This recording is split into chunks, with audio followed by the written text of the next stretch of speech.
Okay, and I'm going to start letting some of the speakers in as you are ready.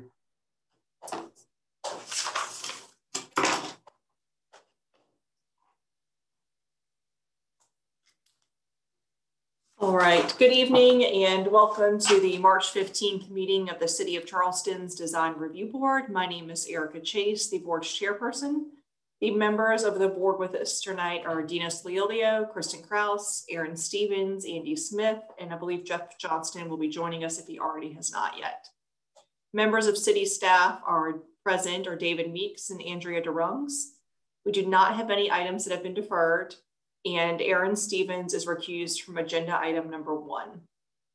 The order of the meeting will be as follows. David will give an introduction for any new projects. Then the applicant will make the project presentation. We do limit those to 10 minutes with a little bit of flexibility since we're virtual. But if any applicant needs time well beyond 10 minutes, if you could please let us know at the start of your presentation. All presenters should also clearly state their name for the record, along with any other persons affiliated with the project. We will then have time for board questions and then public comments. The public comment period will be limited to either 10 minutes or whatever time the applicant takes for the project presentation if it's time beyond 10 minutes. For all of the members of the public that will be speaking, please clearly state your name and address for the record. Then the public comment period will be closed and David will give city staff recommendations. Then the applicant team may respond or clarify to any of the public comments or city staff comments, which we have a 5-minute time limit for this. We will then enter into board discussion and a motion. The applicant and team may only speak if asked a question by the board or to clarify only inaccurate information that's being stated. If you could please turn off or silence all cell phones. And I do want to remind everyone that comments from the public are limited to site design and architecture only. We do not have authority over zoning issues such as land use, building density, flooding, or traffic. So with that, we'll get started with the virtual meeting protocol. And these are just items specific to holding the Zoom meetings that we are currently still ongoing in. David will be controlling the PowerPoint presentation that includes everything submitted by the applicant by the deadline in accordance with the submittal requirements. Applicants will need to ask staff to advance to the next slide during your presentation. Applicants, staff, and board members are required to give their name whenever speaking. Video and microphones have been disabled for all attendees, and attendees will only be given the capabilities to speak when they are called on during the public comment period. The chat and Q&A functions have been disabled for everyone. With regard to the public comment period, applicants and the public have been required to register and indicate the project they wish to comment on and submit any documents in advance of the meeting. Just as an in-person meeting, all applications heard today are part of a public meeting format. And if you have registered and will speak during the public comment portion of the meeting, you will need to state your name and address for the record. Those members of the public that have registered will be called in order by project. Members of the public that speak are encouraged to remain in the meeting for the completion of the item they have commented on. Staff will call the registered members of the public to speak for each project, and unregistered members of the public who raise their hand will not be called on.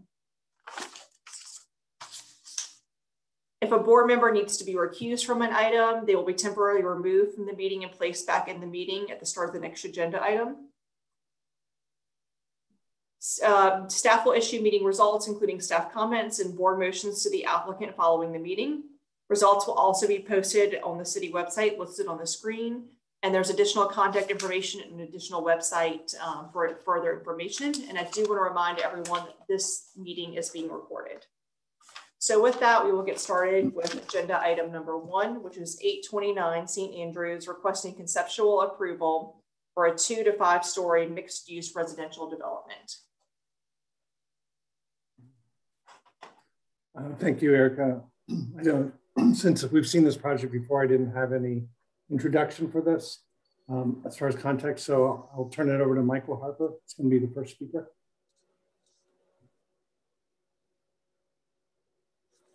Michael, you're on mute. Sorry, you'd think I'd know how to operate that by now. Good to see everybody. It's Michael Harper with Grambling Brothers, and we are here to present 829 St. Andrews Boulevard, which is a mixed-use project that we've been working on for some time on St. Andrews Boulevard. I'll obviously turn it over to Nathan Schutte and Tony Woody here in just a minute, but just wanted to make a couple of introductory comments. We've been obviously excited about this project for a long time and still are. And here we are now, I believe our third appearance in front of the board. We've really gone back to the drawing board based on our last hearing, which I'll tell you, we felt like during our last hearing, we were pretty excited about what we were presenting. We felt like we had a lot of support from neighborhoods and city staff and the West Ashley Commission, but the hearing didn't go so well for us last time.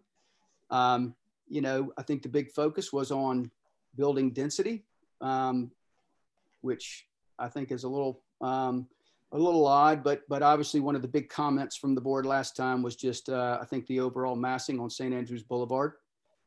So we went back, we studied our architectural design, we studied our building density, and we've come up with some new, we feel like some new direction here. And we're even more excited about it this time around. We have given up a considerable amount of square footage on St. Andrews Boulevard in order to, as we feel, maybe fit in the context of St. Andrews a little better per the board's comments last time. And, you know, we've given that density up, I think, in an effort to really present a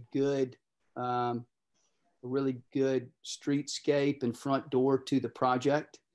That obviously comes at a pretty significant cost when you're trying to make a project work. But that being said, we've always striven to develop more than we have to. We know our buildings will be there for a long time, and we want something we'll be proud of, and our kids will be proud of, and the city will be proud of. So we're here, and with that, I will turn it over to Nathan, and we hope y'all are as excited about it as we are. Thank you, Michael. Nathan Schutte with McMillan, Paston Smith. Madam Chair, I do wish to request some additional time. There's a lot of information contained in this presentation, and I will do my best to keep it efficient, but some consideration for a little additional time would be appreciated. Okay. As Michael suggested, the board challenged us at our last presentation to build upon the spirit of West Ashley, really re-envision how the project embraces St. Andrews and refine the positive direction the architecture along Ackerman Park was starting to present. David, if you'd go to the next slide, please. West Ashley neighborhoods form really the body of the community. Their varied styles and diversity coalesce into a really unique place. Amidst them are these wonderful little celebrations, these moments of gathering, accentuated by little collections of retail and activity and brilliant displays of uniqueness. And here we are on St. Andrews, really not more than a mile into West Ashley. Next slide, please. So this particular site has been designed to contribute to this community and to Ackerman Park, framing and embracing the park, and really infusing new energy into St. Andrews Boulevard, ultimately contributing itself back to sort of that wonderful sense of discovery that manages to find itself and present itself throughout the context of West Ashley. I want to go to the next slide, please. The basic organization of the project really hasn't changed. We have our frontage on St. Andrews. We have this wonderful amenity in Ackerman Park, and I say amenity, community amenity in Ackerman Park. We've kept the retail along the front, shaped the building to open to and break down its scale as it reaches and extends back to the park, and really build Chase Street into a future streetscape appropriate to West Ashley. Next slide, please. Again, at the front of the site along St. Andrews, we have preserved our retail, actually expanded it to just over 11,000 square feet of retail along the boulevard. The project transitions down Chase Street, introducing the residential component of it, with residences along the first floor, we'll see more detail on that. But the streetscape and the relationship of the ground level residences to Chase Street and ultimately to the park evolve over this stretch. The entrance, the main entrance to the residential and the amenities of the residential are still centered within, all of which wrap a parking structure, who, as you'll see in a minute's presence to the south, has been further diminished as the design has evolved. Next slide, please. The upper levels are still all residential with one exception. We won't see it here in plan, but you'll see it on the next slide, and that's the introduction of a rooftop extension of the ground floor activity space.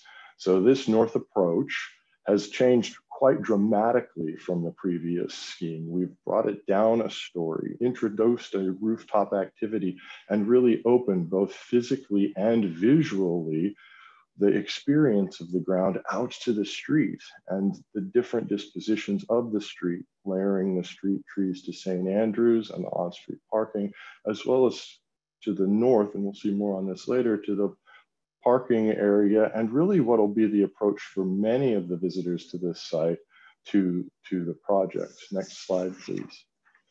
These are a couple of more detailed shots of the way the project has really transformed its scale and its shape. We have preserved the central or the more core retail courtyard and the way that frames and manifests itself. And we've further reduced the scale of the form, now only 2 stories, kind of in the distant view of this perspective, again, from the northern approach. Next slide, David. Celebrating this courtyard, we've introduced a softer material. The material palette now includes the more residential vocabulary from the park, the siding, which composes itself or brings itself now to St. Andrews, in essence, as a background. The 2 primary forms, the 2-story form to the south or the left here adjacent to the bridal shop in brick, and then the form to the right we saw in North Approach, also done in brick. But in the middle here, we have this little pocket that we're cladding in wood, a natural material, something to contrast against the sort of firmness and boldness of the masonry, but do it in a soft and more tactile way in the composition. Go to the next slide. As well, we've striven to further diminish the presence of the parking structure, allowing more of the residential vocabulary of the siding and the lighter, softer materials to return further, but also introduce a layering inclusive of some screens and an opportunity to sort of find, and as I mentioned, to discover some imagery within the community. We've kind of gone out of our way to make a point of it. This is not the imagery. We haven't designed it yet. We don't expect this to have a cow on it, but it is a fascinating place for us to grab some of the spirit, maybe the history of the neighborhood, or potentially even celebrate the future generation of the park and the farmers market that exists in Ackerman Park along the way. Next slide, please. We anticipate doing this not too dissimilar to some of the graphics and the stylistic representations we find in the community, but not necessarily as bold. We're exploring a couple of products that allow us to portray imagery and potentially even text in a way that is not necessarily in your face about it, but a subtle opportunity to have another point of discovery and tie itself back to the community. Before the previous submittal to the proposed submittal also, I think, gives you a little broader sense of how much the form has changed in this approach. The lowering of the elements along the street to 2 stories, the development of a background for the legibility of the forms and the architecture and the composition here along the streetscape relative to what we had previously presented. Next slide, please. Here's a more close in shot of how that, as it is approached from the south, starts to create a complete composition of the project. It is, again, still predominantly residential. It shapes itself down to the street. It explores opportunities to enhance how we embrace and engage the retail and the restaurant and the life experience of the street, but also start to introduce a little bit of the vocabulary from the park, albeit in a little bit different way as it has evolved and continues to evolve to be lighter, both in color palette and in material. Next slide is an additional comparison of what that has become here in the designed experience of St. Andrews. We're thoroughly excited about that and what it can be and what it will be like to walk and in many cases drive by this project. Next slide. We had some discussion at the last presentation about really Chase Street and what's happening along Chase Street. And we took that as a charge to, again, connect and transfer vocabularies as appropriate, both from the frontage of St. Andrews down the side of the building and evolve into that vocabulary we found on the park. A key part of this is many of the visitors to this project, and even potentially some of the residents, but primarily the visitors to this project are likely almost all coming from this parking lot and participating in Chase Street, crossing Chase Street. So we've created or really advanced an idea from our previous presentation into this signature element to the north that really draws people to the entrance for that restaurant, to the rooftop, as well as subtly marks a secondary entrance to the residential patrons or inhabitants of this project. So again, the architecture turns the corner, signifies its interest, and then transitions into a more patio-scape, soft-scape for the residents along St. Andrews. You see a little bit of a vignette here on the right-hand side of how residents along this street has some layering, has some space out in front of it, but works within the safety of the building's form itself. Next slide, please. It made sense at that point to take the vocabulary that was being so successful and is working well for us now on St. Andrews and utilize it here at the entrance, both to the parking and the vehicular entrance to the structure beyond, but really as the entrance to the residential component or residential part of this development. So this slightly adjusted form here allows the scale to come back down. It allows the legibility and the visual transparency of the entrance. I know where I'm going when I'm going home or a guest is coming to visit me. It also creates a wonderful little knuckle that says, okay, something's happening and we're now moving to the park itself. Next slide, please. We had some really good things starting to present themselves, and we talked about that a little bit at the last presentation here along the park, and we've sought to identify those, embrace those, and really leverage how could those mature into a stronger composition for the park. So we've preserved this great courtyard. It is a private courtyard for the residents, but we've taken the vocabulary of these exterior porches and brought them and turned them out around to face and to participate in the park in a much stronger and more bold way. Next slide, please.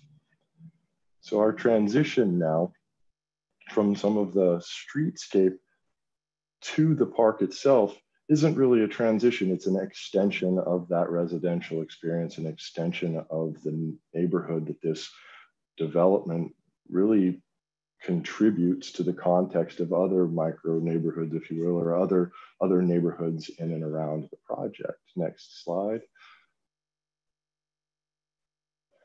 We love the transparency, the lightness, the air effect of the balconies coming out. We also love how they really create a bit of a sense of privacy for those residents who might be living directly on the park. and the potential tension that might exist between the public park and who might live right there next to it. I think it's a wonderful opportunity to complement both in this solution. In the left-hand side, you can see the residential vocabulary stays the residential vocabulary down Chase Street, and becomes lighter, becomes airy, starts to capture the eye, and again, layer a sense of intimacy in the relationship of the private spaces to the public spaces of the park. Next slide, please. We felt very strongly that that needed to continue to evolve as the project turns and faces back to the south and the neighborhood to the south. So this particular part of the project is a relatively new evolution of the residential vocabulary, where we didn't necessarily feel it appropriate to have balconies overlooking the backyards of this neighborhood, but simplify the form, continue to lighten it up, work at breaking down the scale in a couple more ways. We've preserved the small little private park that sits back behind the two forms as they express themselves to the south. But really, again, continue to soften, lighten, and allow to just sit more comfortably in and around the trees and in the context of the park itself. Next slide is a comparison of how that has evolved and what is really advanced to the nature of the architecture in this area. Next slide. So, the board really challenged us at the last presentation to understand and bring together the different elements, both within the project, but those elements within the community and the aspired future for St. Andrews. There's been a tremendous amount of input given by this board, by members of the community. The West Ashley Revitalization Committees had members participate in the dialogues that have led to this evolution, and really proud of what this is and what this can be and how it can contribute to all of those things in a positive and meaningful way. So with that, I will conclude my presentation and look forward to the discussion and any questions from the board. Thanks, Nathan. Are there any questions from the board? I had a few. I could start out specifically relating to the site and civil aspects of the project. The last meeting we had some questions that I was hoping to get answered, specifically relating to an update to the FEMA base flood elevation. The previous drawings had shown still the 2004 maps, which are now no longer in effect in the city. So again, just curious on existing elevation, if I believe was around 11 at the sidewalk, what is the base flood elevation, and if there's an approximate finished floor elevation. Again, just trying to understand the relationship to St. Andrews. So along St. Andrews, our finished floor is essentially just a matter of inches above the existing curb. We do have and are leveraging some of the topography of the site, if you will. The site does, to a degree, fall off by a couple of feet towards the park side, all of which remains above the flood elevation. So if the flood elevation on the plans, again, but this is the old flood elevation, it hasn't been updated, is the 2004 maps is 13. The city requires, I believe, 2 feet above your base floor elevation, which would put you at 15. And then existing elevation on the sidewalk is 11. So it's a difference of 4 feet. So I'm going to have to phone a friend here and ask Dominic to jump in. Thanks, Dominic. Sure. And again, I know this is a little bit details, but it does have a significant effect if there is a 4-foot difference from the existing sidewalk to your finished floor, assuming you don't want to floodproof, which I assume that's the case. So the new maps that were adopted, we are actually in an exposed flood zone now. Okay. Thank you. And Dominic, could you state your name for the record, please? This is Dominic Jones with Thompson. Thank you. And the other question I had was on sheet C13, which was not part of the presentation, was regarding parking. Based on what's required, the number of spaces required spills into the existing parking lot next door. So I was just trying to understand. I know that will come at a later date, I believe. Is that correct? And I assume those spaces would be then incorporated into the next phase. So all of the required parking for the project will be delivered as part of this development. Okay. It may also be noted here, the unit count, I think, is still a carryover from our initial meeting with TRC. I think this particular matrix shows more units than is actually proposed in the concept that the architecture is presenting today. All of that will be brought together as we continue down the TRC path. But there will not be an expectation that additional parking will be necessary in the future. That will balance out day one. Okay, maybe it was including the existing commercial space too, because it was over 200 spaces that were required on surface per that table. So and what Nathan was saying was, like I said, the parking that will have all the parking required for the building, we just assumed, since the lot is one lot, we wanted to make sure we still had the remaining parking for the commercial space. Okay, perfect, thanks. And then my last question was just an update to, the conversation from our last couple of meetings on the stormwater strategy, on how that would be handled. I know last time, I think it was just internal to the building, but I wasn't sure if that had developed any further. So we have advanced that strategy and frankly, it's a series of structures inside the parking that will complement the existing stormwater system for the overall site. We haven't decided which. We're looking at a couple of different options, and you'll see details on that in the future. But the required retention and for the project will be handled within the garage.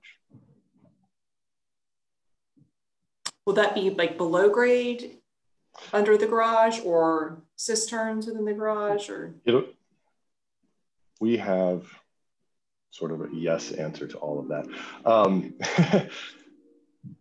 Because of the configuration of the garage, we have a half level concealed under a portion of the garage that we're going to use essentially large containers, cisterns, above grade as much as possible before we dive into doing anything subterranean. We don't think we're going to need it based on where we're at the moment. So everything, the intent is it'll be an above grade structure under the half level of structures under the half level of the parking structure on essentially the northeast end of the deck area immediately adjacent to the retail. Thanks. Any other questions from the board? Erica, I have a couple. This is Dino's. Good evening, Nathan. How are you? Doing well. Good evening. Can you talk for a moment about the parking garage and its relationship to the retail? Since it's serving the retail area, there does not appear within the plans to be any transition between the garage and the retail other than external. Is that the intent, or how do you plan to service the retail in terms of parking? David, would you please go to slide number 5? And it is not particularly well represented here in this version of the diagram. But so a couple of different things that are bringing themselves together. One is the deck is configured, you enter at grade on what I'll say is the plan west version of this, and then it goes up a half level as you move plan right, so that by the time you make that loop again, you've aligned with the first elevated level over the retail. Now, what is important there is and again, it's not depicted here, but in the perspective where we were looking from the parking lot back to the development, and you saw the sort of glass bay window that came down and marked an entrance. Our intent is to be able to go out of the garage in the northeast corner and be able to traverse internally to the purple box to get to that corner, and specifically to that stairwell to take you down the half level you would have to get down to get into the lobbies. So in lieu of going immediately through the retail, we're trying to bring everybody to that corner where it transitions from the commercial to the residential. And if somebody is seeking to come all the way around to the front, they can come around that way. Or frankly, they could do the same thing, although I'm not sure how prominent we're going to make it, by going into the stair tower in the lower right and walking out the mews between the bridal shop and the retail out to the street. So by the time it's all said and done, we should be able to get to that retail from inside the garage from both northeast and southeast corners of the garage using internal stairs to navigate that half story. Okay. I'm not sure I completely followed, but wish I could draw on the screen here, but that's sorry. Let me ask you about your garbage recycling. Where, and I'm sorry, I've tried to find them. Location of garbage refuge, recycling bins for the units. So all of that will be handled in the service area. You drive into the parking area and immediately to the left or to the plan east, we've got this kind of complex of service pieces happening right there. Part of that will be conditioned waste, part of that will be recycling, part of that will be some other building services. But that is what that space is dedicated to. So trucks... it'll be wheeled out to Chase Street for removal. So you're talking about just bins? I mean, these are small garbage bins, or? No, they're not like little Dipsy dumpsters. They're probably 2 or 3 yard dumpsters that get serviced daily. We want to manage this. We want to manage that small and frequent as opposed to large and dramatic. Mm-hmm. Okay. Can you talk for a moment about, there's been apparently a change in the material palette between the last submission and this one as far as the elevations appear. Can you talk a little bit about the material palette that you're looking at, particularly on the, well, just in general? I've read the details. One of the dilemmas that we have with the Zoom and with electronic copies is we don't have the benefit of the hard copies in front of us, but if you can just speak to this for a moment for our benefits. Certainly. So the material palette on Chase Street is primarily composed of, well, and actually for the project wide, is primarily composed of brick facades, cementitious siding, and on St. Andrews, we do have some stained wood, particularly in that little retail pocket.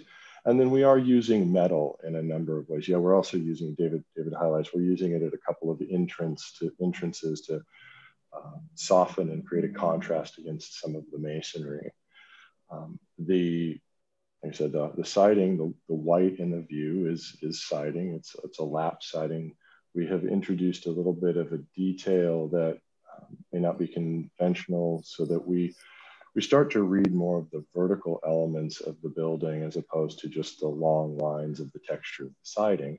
You can see that on St. Andrews, but here, or on the park elevations along St. Andrews, we've got kind of more broad or bold use of some metals that you will not see on the park. The park is primarily a simple combination of siding as well as masonry, and we've fairly significantly adjusted the use of those so that the project does have a lighter, more airy, and frankly, more residential feel about it. Albeit it's done in a little bit different way. We like that. We like that diversity. Did that answer your question, Dinos? I mean, our basic colors are brick, siding, metal, and wood. Okay, thank you. That's all I have at this point. Any other questions from the board? Yeah, I've got a few. This is Jeff Johnston. Just kind of curious about 3, maybe 4 things. Number 1, the rendering is starting to allude to possible restaurant use. And just kind of, I would love to hear the strategy on fresh air for the restaurant and some of the other mechanical, like the kitchen exhaust and things like that. So yes, we were trying to anticipate, and we would fully expect a restaurant user to be interested in a number of these spaces along St. Andrews. And I've spoken in my presentation briefly, you know, we've got a rooftop food and beverage, which is really a small extension of the anticipated food and beverage here on the ground in this view. We've entertainingly called it the Angus Ale House. As such, we're trying to anticipate and have anticipated the need to run that exhaust vertically through the building. We're not interested in sidewall exhaust for kitchen needs. So a good bit of that is choreographed. We've got it diagrammatically choreographed, at least on our side, to carry vertically through the building. And it's happening both at, I'll say, the north end, the 3-story element, and at the south end in the 2-story element, and at least the provisions for it.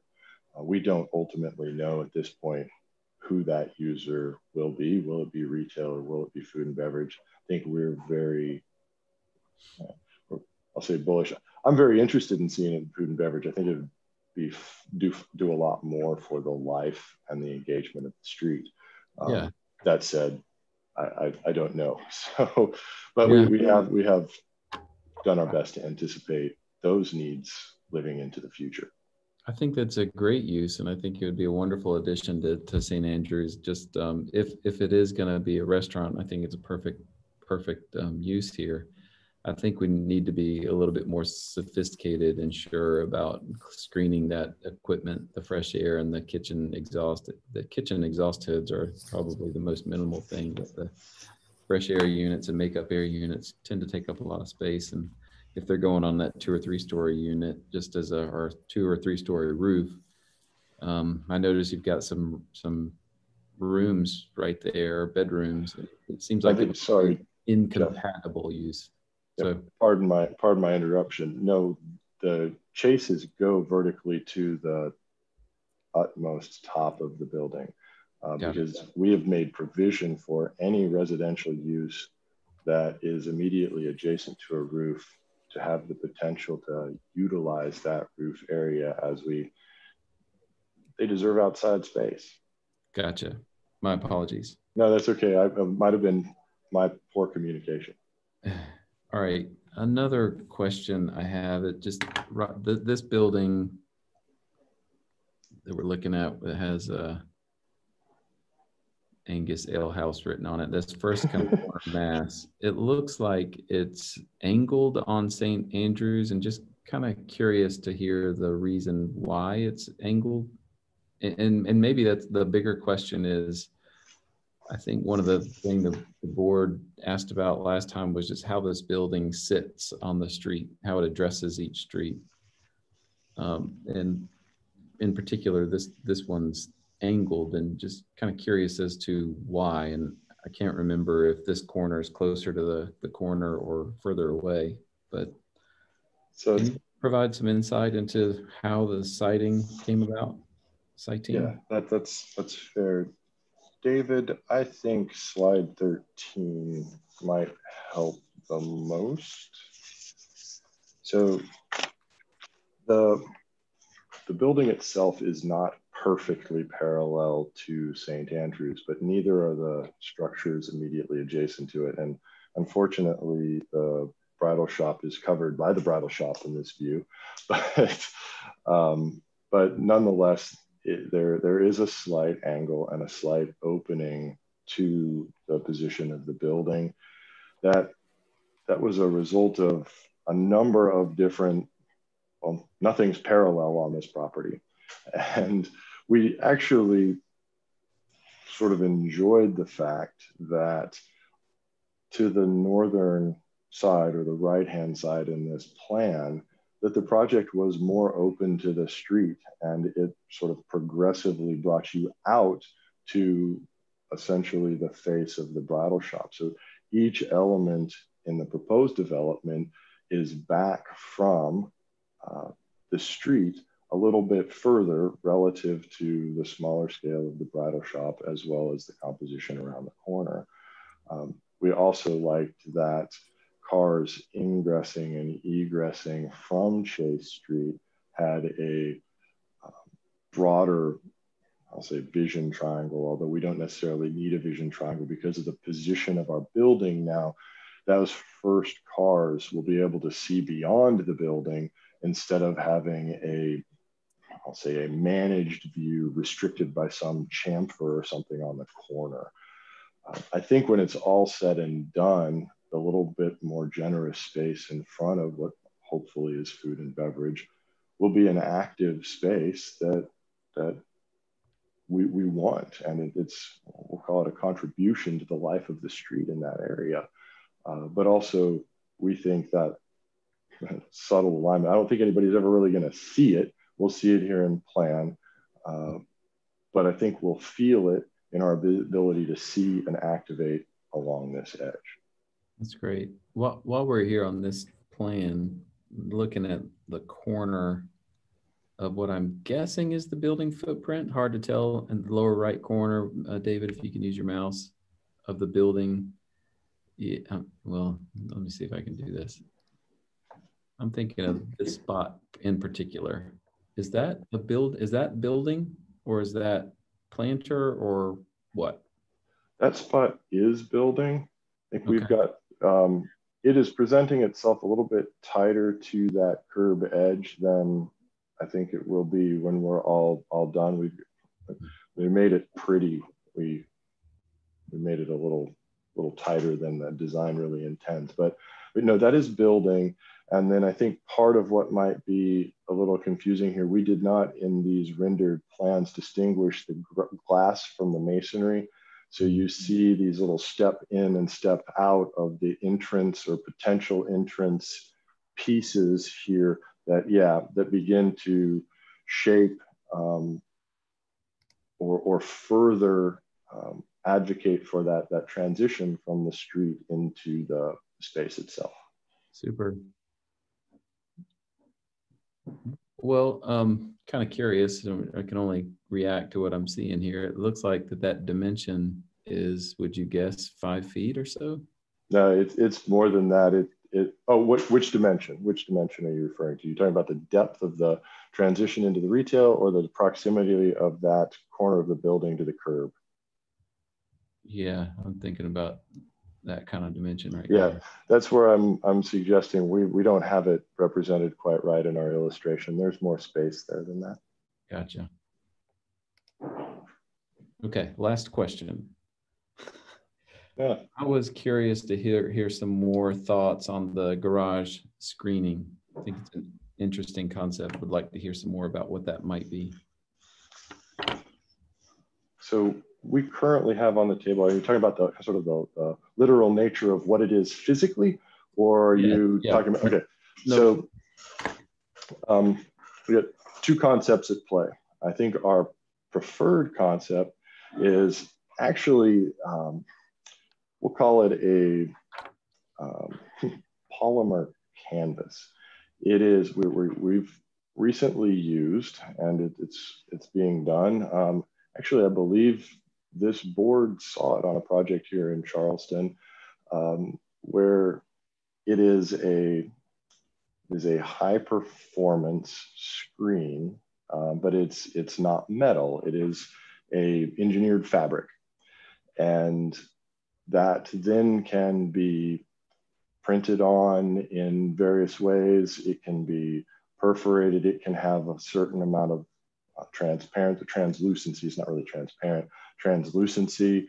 So the approach we like the most is using these, I'll say, stretched engineered fabric on frame.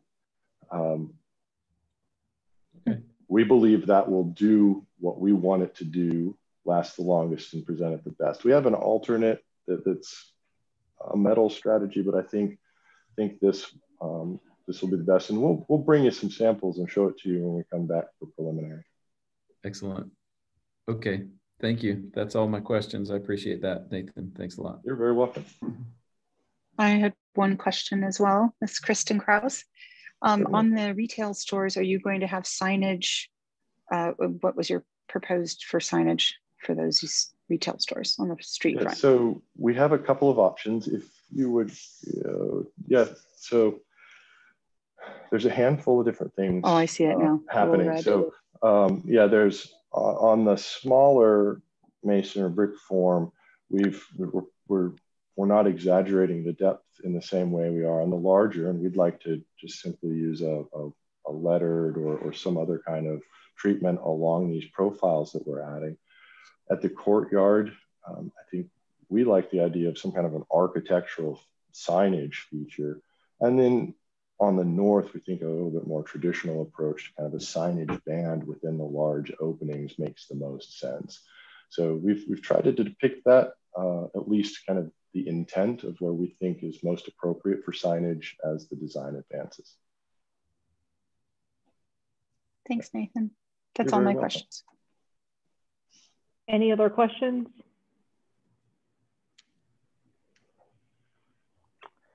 So with none, we will open it up for the public comment period. I will start off with reading letters and emails that have been sent into the city to be read. The first, and David, I realized in going through the letters ahead of the meeting that I think the first and fourth person listed are the same person with two different emails. So I will read those both concurrently and combine them. So the first is from Bridget Callahan Lussier, and her address is not listed, but and I'm just going to include items that our board has purview over and exclude those items in all of the letters that we do not have purview over.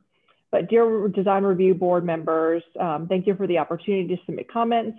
The new design is an improvement over the previous version. The main concerns from the Magnolia neighborhood pertaining only to those issues that DRB will consider. They would like to see a building to green space ratio that is more along the lines of what's in place at the Concord, which is a former apartment complex that is turned into condominiums on the other side of the park. With the current design, almost all of the property is built out with impervious surfaces. Even if permeable pavers are used in landscaping, the barrier layer under the pavers is almost impervious. No stormwater ponds are proposed. To approve this design without consideration of stormwater management would seem like a potential pitfall. Another concern is where the residents will go for recreation, dog walking, and just to get outside. The development plans to use Ackerman Park for the residents of the 235 apartments to get their green space for recreation, but that space is already utilized fairly heavy. Please require the development to reduce the building footprint to allow for more green space and stormwater capture on the property for the residents' enjoyment, and also to prevent flooding issues, rather than to rely on a public space that is already heavily utilized. Talking about the use of Ackerman Park again, and as a general principle, such a dense housing development should factor in green space for their 235 new households on their property and not assume availability for use of adjacent public property. Thank you very much. And then she sent a follow-up email and saying just two follow-up points. While she is personally excited about the idea of a rooftop restaurant space as a neighborhood president, I can't say that the neighborhood would be unanimously in support without sending out an email to solicit feedback. Since it's just in conceptual mode at this time, I'm assuming this is not the time to do that. My guess would be that this idea may not be well received by others in closer proximity based on the issues that MEX1 has generated. For the benefit of our future property owners and tenants, I would imagine that a rooftop terrace would be a highly desirable amenity and possibly a less contentious design alternative. I'm amazed that more apartments and condos don't have rooftop terraces. The view from the floor 4 of the storage building across the street is amazing and would be perfect for watching the sunset. While I imagine there are additional structural costs, residents would be willing to pay extra for the view, privacy, and gorgeous setting to host small gatherings on the roof. I wanted to clarify that my excitement on that element is a personal level, but with my president hat on, a terrace for residents is probably a safer bet. On potentially creating green space for stormwater storage and adding natural areas to the design and the adjacent parking lot. This has a lot of potential and is very exciting. It can make a terrific amenity for residents while addressing stormwater and green space concerns with the design. Please give that some thought and let me know if I can point you to de-paving project examples in other parts of the US. Converting paved, derelict parking lots to green space is a great way to improve the aesthetics, water quality control, stormwater management, and recreation opportunities for your new tenants and larger community. The next correspondence received is from Kenneth Marolda. Dear board members, upon reviewing the revised proposal for 829 St. Andrews Boulevard by Grambling Brothers, the West Ashley Revitalization Committee submits the following analysis for your consideration at the upcoming meeting of your board on March 15th. First, and perhaps most prominently, the alterations to the massing along St. Andrews Boulevard reduces its geometric appearance and makes the project less overbearing to the neighborhood around it. The appearance of multiple facades with staggered heights and numbers of stories, coupled with the integration of small courtyard features, breaks up the rectangular mass. Along St. Andrews Boulevard, the configuration of these facades forms a step pattern that complements the two adjacent single-story structures rather than clashing with them. In lowering the street front facades, the effect is to build up the facade height slowly, ultimately culminating at the corner where the Chase Street meets St. Andrews Boulevard, which appropriately is the most visually prominent point. The massing along the facade facing Ackerman Park has remained consistent, but the new detailing with balconies helps it to feel lighter. The screens intended to shield the parking deck from the view along Avondale Avenue will replace the unsightly angle of this proposal with an artistic representation that we hope will echo other artistic murals in the area. The proposal features a rooftop bar or restaurant with hopes that this will attract a high quality commercial tenant. The immediate concern with incorporation of this design feature is noise for the neighborhood. However, the applicant has addressed this concern by noting that the occupancy load based on its size will be at 49 people. It is our opinion that offering an attractive rooftop amenity will help attract the caliber of businesses that can produce the job opportunities and recreational reputation that will help further revitalization. Our commission is tasked with the responsible and sustainable revitalization, and one component of this is home affordability. The applicant is confident that despite reducing their unit count in order to accommodate the massing reductions and architectural revisions, that they will still be able to meet market rates for units. Our commission is aware that these planning issues are not directly within the purview of the Design Review Board. However, we hope that the Design Review Board may take into consideration the design features of this proposal, namely lower street front facades correlating to less units, and the rooftop feature is being proposed in agreement with the goals and objectives of our commission. Thank you for the time and consideration on feedback on this proposal. The next email received is from Marcia Higgins, who is president of the Maryville-Ashleyville Neighborhood Association. She talks about some things that are not in our purview, which I will skip over. She does mention taking away a needed car to bus stop for surrounding communities. And in addition, this design does not specifically address the entrances and exits for the residents and customers to and from this apartment complex and retail area. She talks about traffic, which again is not in our purview. And that's her comments. And the last is from Donna Jacobs. Good evening, Madam Chairman and members of the Design Review Board. I spoke in January when this project was previously shown. At that time, I pointed out the redevelopment of the Ryan site at 829 St. Andrews Boulevard has immense potential to showcase what revitalization can mean for West Ashley. Plan West Ashley spoke to the importance of mixed use when commercial sites at major intersections were considered for redevelopment. It is imperative that this project reflects the highest and best for the area. With that, I am happy to see this much improved design for the site. I do believe that the architectural conversation between St. Andrews Boulevard, Ackerman Park, Chase Street, and the neighborhood has become more unique and respectful. I know that this board, with all its expertise, will continue to refine the necessary details in this matter prior to giving this project concept approval. I also see that the architectural design along St. Andrews Boulevard is much more exciting and increases the opportunity for a very active engagement with the pedestrian. I just want to make sure that the illustrated larger sidewalk is reflected in the specific details of the design. In addition, the rooftop spaces shown should be designed in such a way to minimize any noise and any lighting issues to the neighborhood of Avondale, as well as the new residents of this project. Since you are the experts at reading these technical documents, I would like to point out several practical considerations of the design in hopes that they assure you they are addressed, because the devil is in the details. Lighting within the parking structure and along the project should provide safety for the residents and users and in no way intrude on the park or in Avondale residents. Where is trash collection on site and how will waste management trucks access it? Is this a function for the first floor of the parking area? Service access to the retail and offices on the first floor should be through the parking deck. Think the parking deck at the Belmont for the businesses on Meeting Street. Where is the loading area for moving into the apartments? Where is the access for fire and emergency vehicles for the complex?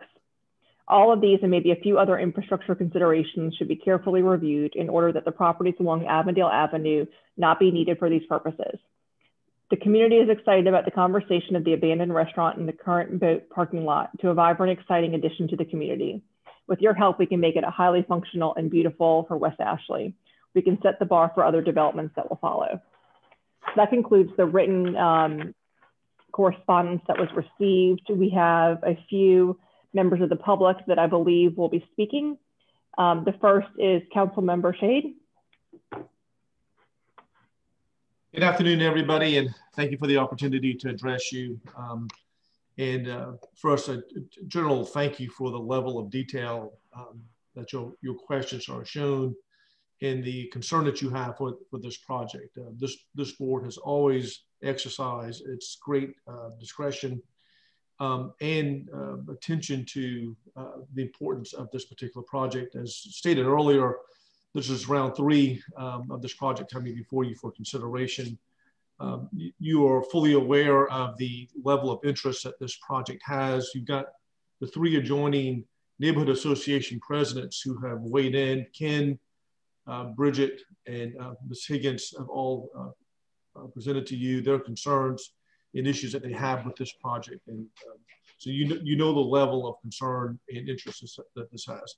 I don't want to repeat too much of what Ken has written to you and you have read into the record already. I participated in that meeting that we had with Michael and Nathan earlier, and I think Ken has done a wonderful job of summarizing the concerns that we had and questions that we had. And we do appreciate how they have addressed a lot of the things that we had talked about, in particular the St. Andrews side of this, and how they have sort of broken up the mass appearance on the St. Andrews side and made it much more friendlier for pedestrian traffic. And on the other side, the garage, questions you all have asked about that, I think have been addressed that as well.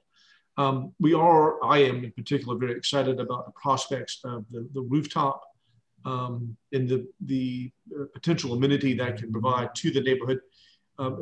This is what we're looking for. It's a high level amenity for the folks of West Ashley. If something like this is approved, it will be one of the few things of a rooftop access that residents and visitors will have in the West Ashley area. So I think that's very important. This is going to draw a lot of attention to this area for our residents and for those who want to visit and patronize that establishment. We like where we're going with this. It's a huge improvement on what we have seen from the first 2 proposals, and we keep on encouraging our applicant to accommodate the concerns that this board has. So we like where we're going. We like what we have right in front of us, and appreciate the time that y'all have had with us. Thank you. Thank you very much.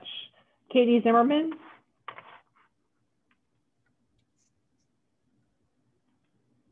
Hey there. I can't tell if I'm actually on. Are you all able to? Okay, yes, cool. Yes, we can. Thank you. Sorry about that. Thank you for the opportunity to speak. My name is Katie Zimmerman. I'm the executive director of Charleston Moves, and I also happen to live behind this parcel in the Concord. So I'm speaking with two hats tonight. I just want to make sure in looking at the drawings that were presented tonight, I want to make sure that the site design and building placement does not preclude safe, connected, comfortable, usable bicycle and pedestrian space.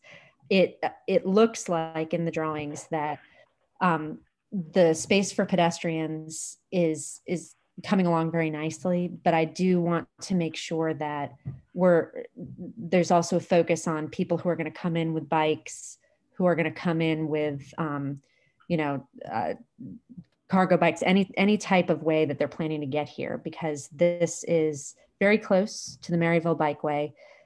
It's very close to Charleston County's project that they are working on to create a multi-use path from Sycamore to the entrance of the bikeway and improving the light at Sycamore. So it's really important that this project fit in within the larger context of multimodal and how people are going to access this site to shop, dine, and live and commute to and from work. So if there is not enough space as provided for a proper shared use path, then the other option would be flipping what the designs show right now as on-street parking, which is not currently marked at that location on St. Andrews, flipping it so that the parking provides a buffered bike lane. I don't know how SCDOT would react to that, but I just want to make sure and get that on the record now so that we don't get too far down the road and it's too difficult with the design to accommodate those users. Thank you very much. Thank you. Donna Jacobs. And we have a little over 3 minutes left if I'm calculating the time used by the applicant team. So, and I believe the last with Donna and then Ken left. So if y'all could take maybe about a minute, minute and a half each, we should be okay.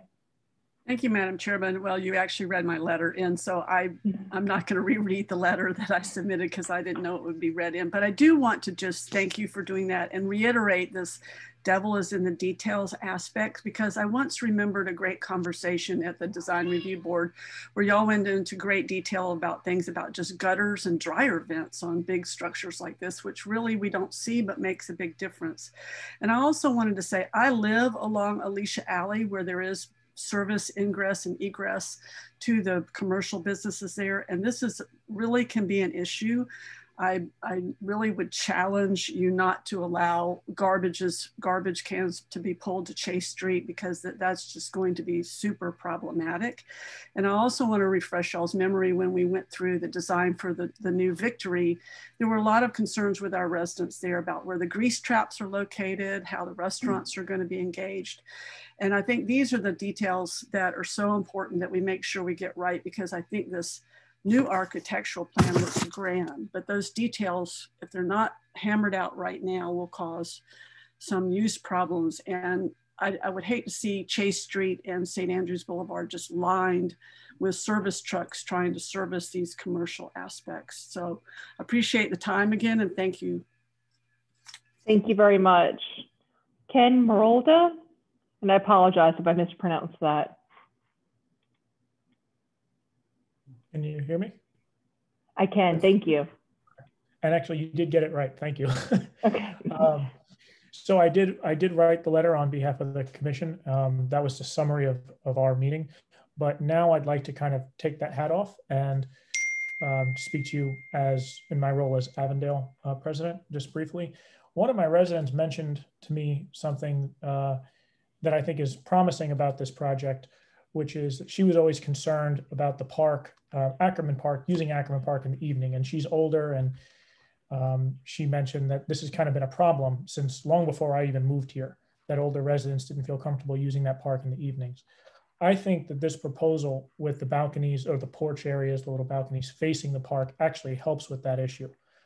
It's the Jane Jacobs kind of eyes on the street theory, that, you know, people watching over it, people being visible and active will kind of help maybe boost some confidence about crime and safety in that park in the evening hours, and maybe make it more usable for people. So I'd also just like to echo, I guess, Katie Zimmerman's point about the bike lane. I do use it pretty frequently personally. I'm an avid biker up and down St. Andrews and on the bikeway, and I would like to, I guess, see that be used safely. So I think that's all. Thank you. Great, thank you so much. With that, the public comment period is closed. David, if you could please give staff recommendations. Sure. Thank you, Erica. Staff recommendations. Number one, staff feels the applicant has done a nice job of responding to many of the concerns from the board and the public since the last review. And we like the direction the project is going. And the massing and height along St. Andrews was one of the main concerns that was brought up, and the applicant has reduced the building height along St. Andrews to 2 to 3 stories, stepping up to 4 stories, and then stepping up to 5 stories along Chase Street. And the structure is not as imposing along St. Andrews as the previous model. And with the open front courtyard, we feel the street level is inviting and interesting. It draws you in. Staff comment number 2, while the building massing and the volume has improved, there's concern that the front facade along St. Andrews is a bit busy and should be simplified. Staff feels there are too many facade styles or too many moves on the building front, and possibly too many material changes used. But as a whole, we support the concept of massing along St. Andrews. Number 3, staff supports the lighter color palette, which we feel aids in the building feeling lighter or less dense.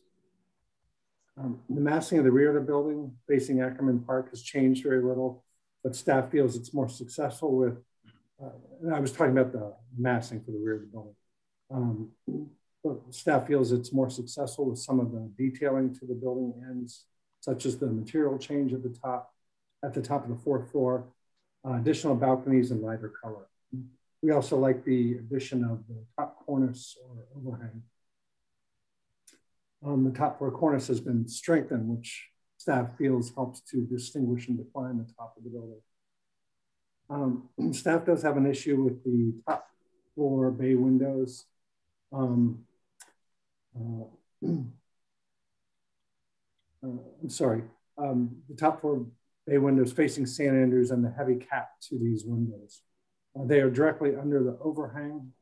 The window caps seem a little redundant, and staff feels the caps could be eliminated or lightened up in thickness.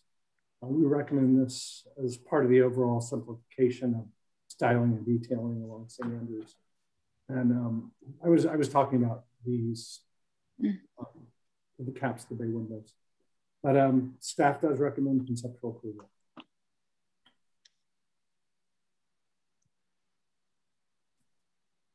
Thanks, David. We are now in, sorry, Nathan, do you or any part of your team have any response or clarification to public comments or David's comments? So I think a member of the public mentioned that the project moving forward is going to be in large part in the details.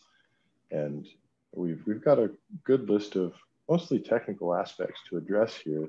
Generally seem to be positive response to the direction of the architecture, and we love that. And I think we can continue to be challenged by the board and the expectation that this board sets for the delivery of the direction and the quality of what we're going to do here at St. Andrews. So, you know, I think we can provide all the clarification necessary at our next visit, and provide really the detail and the assurance that we do have services, building function, and really maybe some of the community connections in hand here.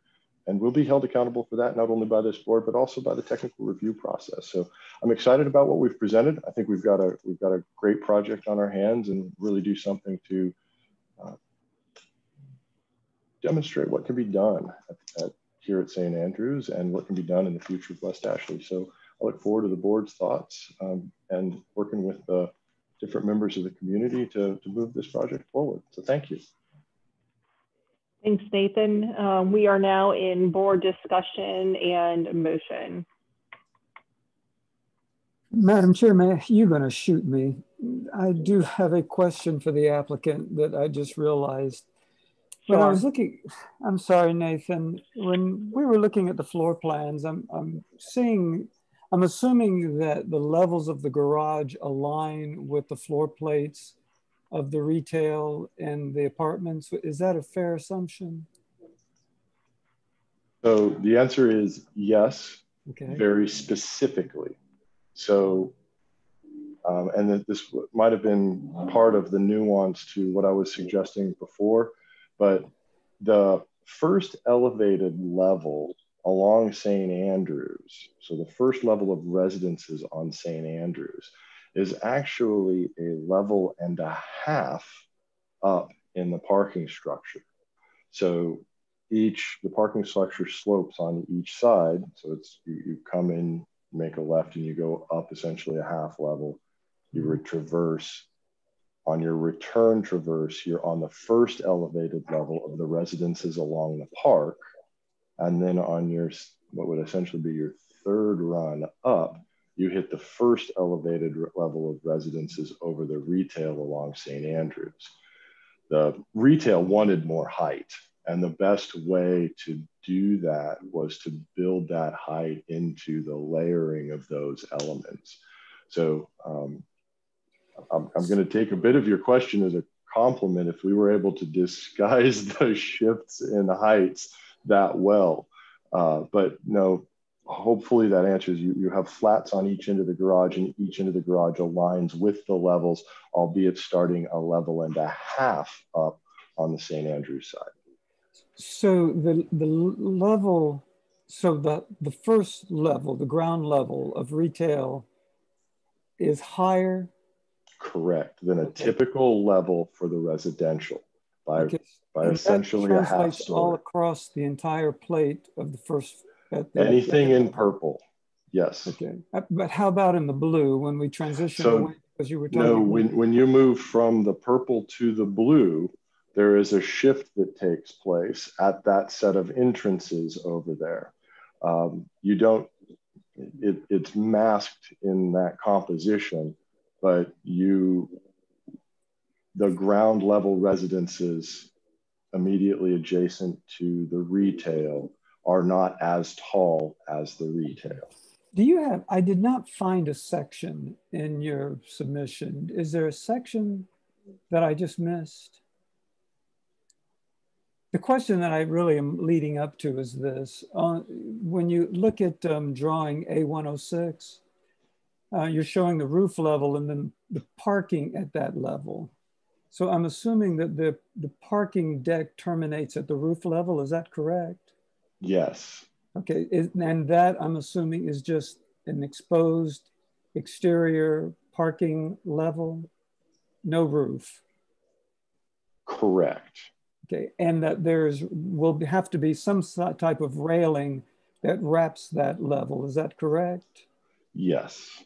And is that shown in the elevations that you're showing us? Yes. Okay, and can you point that out to me? Because forgive me, I'm just. So you probably, that's okay. You probably need to go to the raw elevation sheets. Sorry, it's a little slow. It's okay. So, David, if you zoom in to let's go with the top overall view on the right-hand side, or actually just keep zooming straight into the balance of this. Actually, I'd pan to the right so we can see St. Andrews. There we go.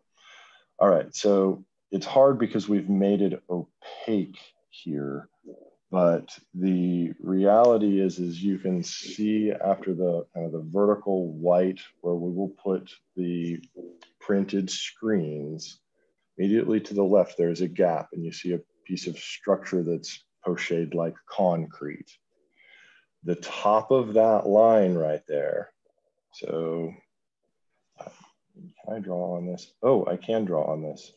So this line right here, which should align with this, if I can draw it straight, is the top of the garage. Okay, now I see it. So and we're using the garage itself to screen headlights so that the screens themselves will not have to contend with that sort of direct illumination. Thank you. I'm sorry. Thank you very much. That's a fair question. We'll have some additional detail for you the next middle.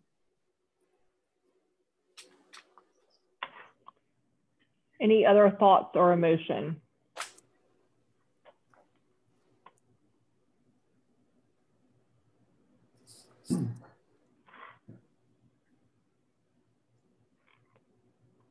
There's been a lot of good questions raised, or concerns or thoughts or challenges. I like that word as we move forward. I'm still a little unclear as to how the building meets the ground, and I think having some details would be really helpful to show that.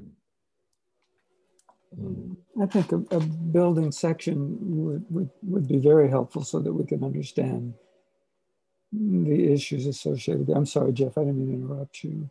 Well, a building section would help. I'm talking more about kind of enlarged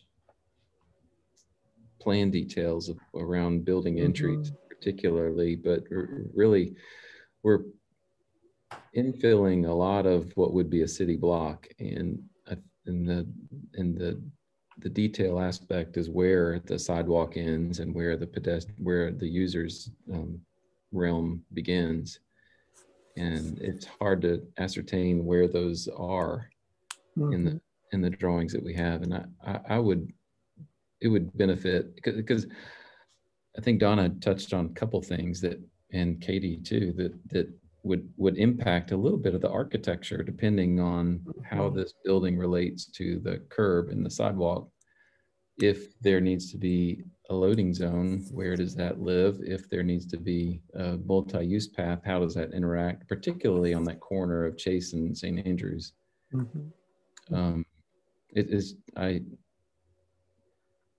I hear what Nathan said about that's not the correct relationship, but what is the correct relationship?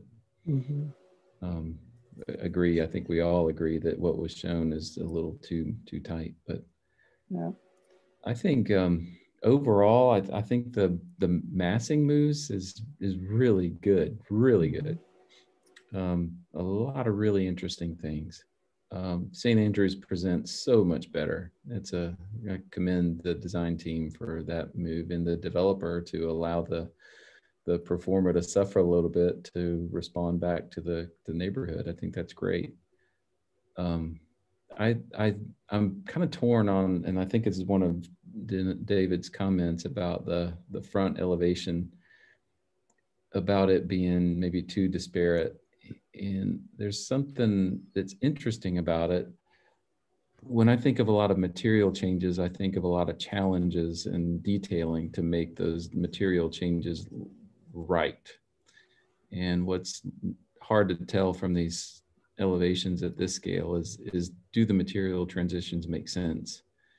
And there was that little cutout, yeah, right in that zone in the courtyard in that centerpiece, where there's a balcony railing right dead in the center of the courtyard, and it looks like it was inset with wood and siding. But at the bottom there, where it hits that storefront, it did something weird, at least in the model views I saw. And I know this is a concept, but I guess as you develop a concept and you are presenting a design that has 4 or 5 different materials, you got to have some sort of logic or some sort of rules in which those materials play. And I guess I just see a couple places where the rules aren't quite figured out yet. And a simplification, as David suggests, would help in that it would eliminate a rule or two. But to me, it's more like define the rules and apply them to the building palette where they need to be. And like I said, I just see a few places where the rules aren't making sense right now. I do wonder about the longevity of the wood siding. I've seen it used around town. I'm sure there's some other products that might have some more durability and maintenance free that would give you the same sort of look or aesthetic.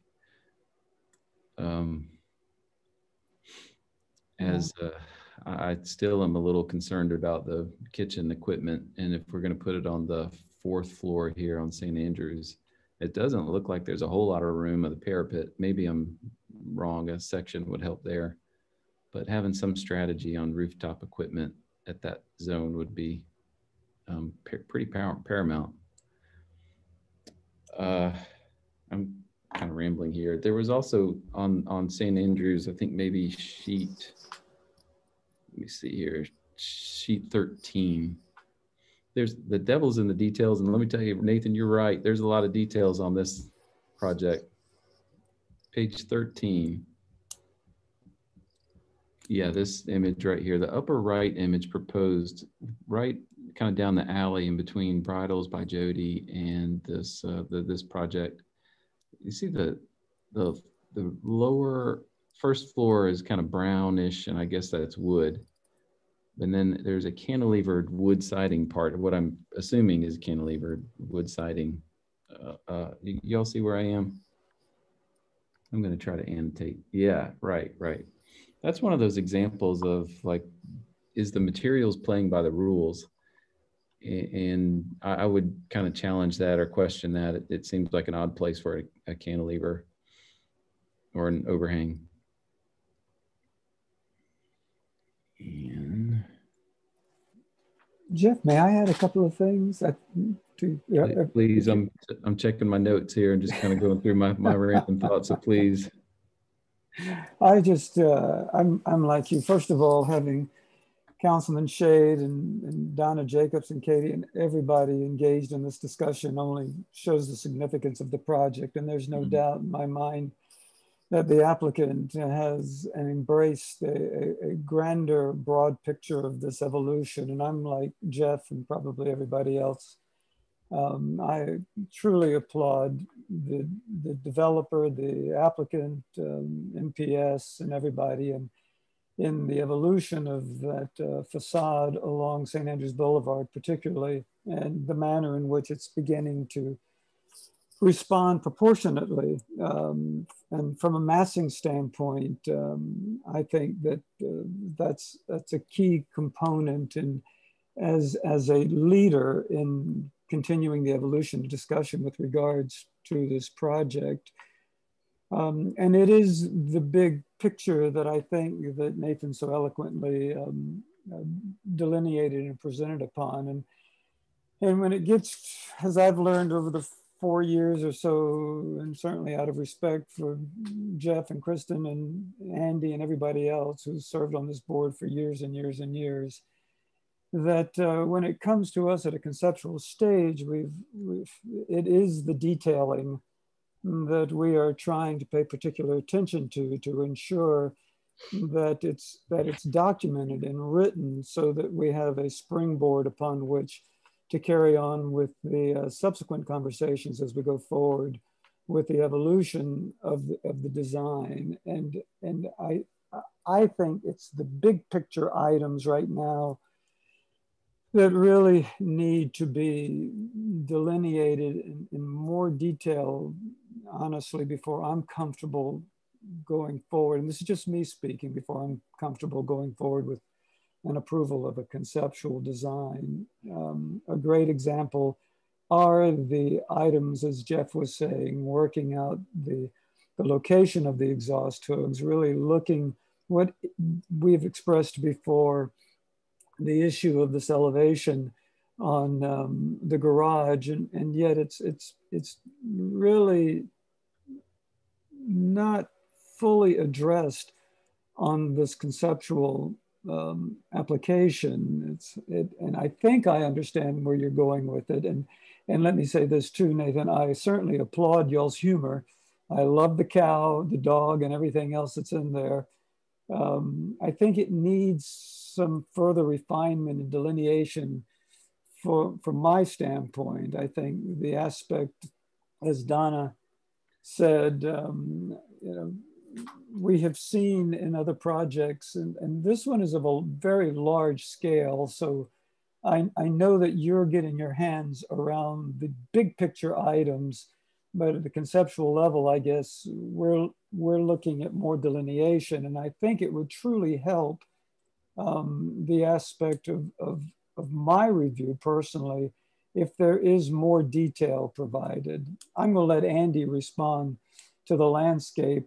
I'm concerned about offering an approval on a concept that looks to be predominantly a rendered site plan as opposed to really a landscape concept site plan that gives some indication of the type of material palette, vegetated palette that you're using. But anyway, I will stop there and come back when we're ready to get into a motion. I echo just about everything. I echo everything that everybody's really been saying. You know, I do like some of the evolution of the building.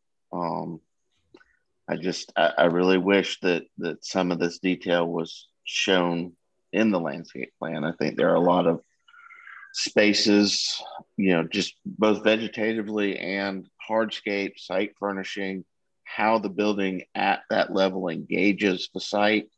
I think Jeff alluded to how does this building meet the site. I think a lot of that can be brought out in the landscape concept. And there are really a lot of very interesting spaces that can be illustrated and brought into concept. I mean, the muse that was being described between the bridal shop and the building. I mean, that's a very interesting space that, you know, we kind of need to see how that's going, you know, how that is initially presented and can be evolved. You know, what are the thoughts there? The importance of Chase Street, you know, what is that environment? How do you move from Chase Street into the building, the pool area? You know, a lot of these details, I mean, I know they will evolve into preliminary, but I just don't even see enough of a concept here to react to. You know, what are your thoughts? You know, what materials are you thinking about? Once again, vegetatively, hardscape, street furnishings, and how do these relate not just to the public realm, but also the building? There's a lot of detail, conceptual detail missing in those elements that I don't see in the package. And we talk about how important these things are, but those elements are not shown to the board. Yeah, and you know, this isn't criticism, it's constructive effort to try to help, because I think that just hearing everybody on the board particularly and everybody in the public, we're truly excited about the evolution. Unfortunately, from my standpoint as a member of the DRB, we've just got to rely on the detail to a great extent, and a project of this magnitude and scale mandates a good bit more information. So from a massing and height aspect, as we've all said, the structure is evolving wonderfully. I think it's the scale issue that we are trying to grasp at, and honestly, I think that more detail will certainly help in that regard. I think that some of it can be defined just as big picture items that could be addressed, upon which I could then support a conceptual approval. And I don't know if anyone has any other comments, but I'm certainly willing to make a motion if. when it's appropriate with y'all's help.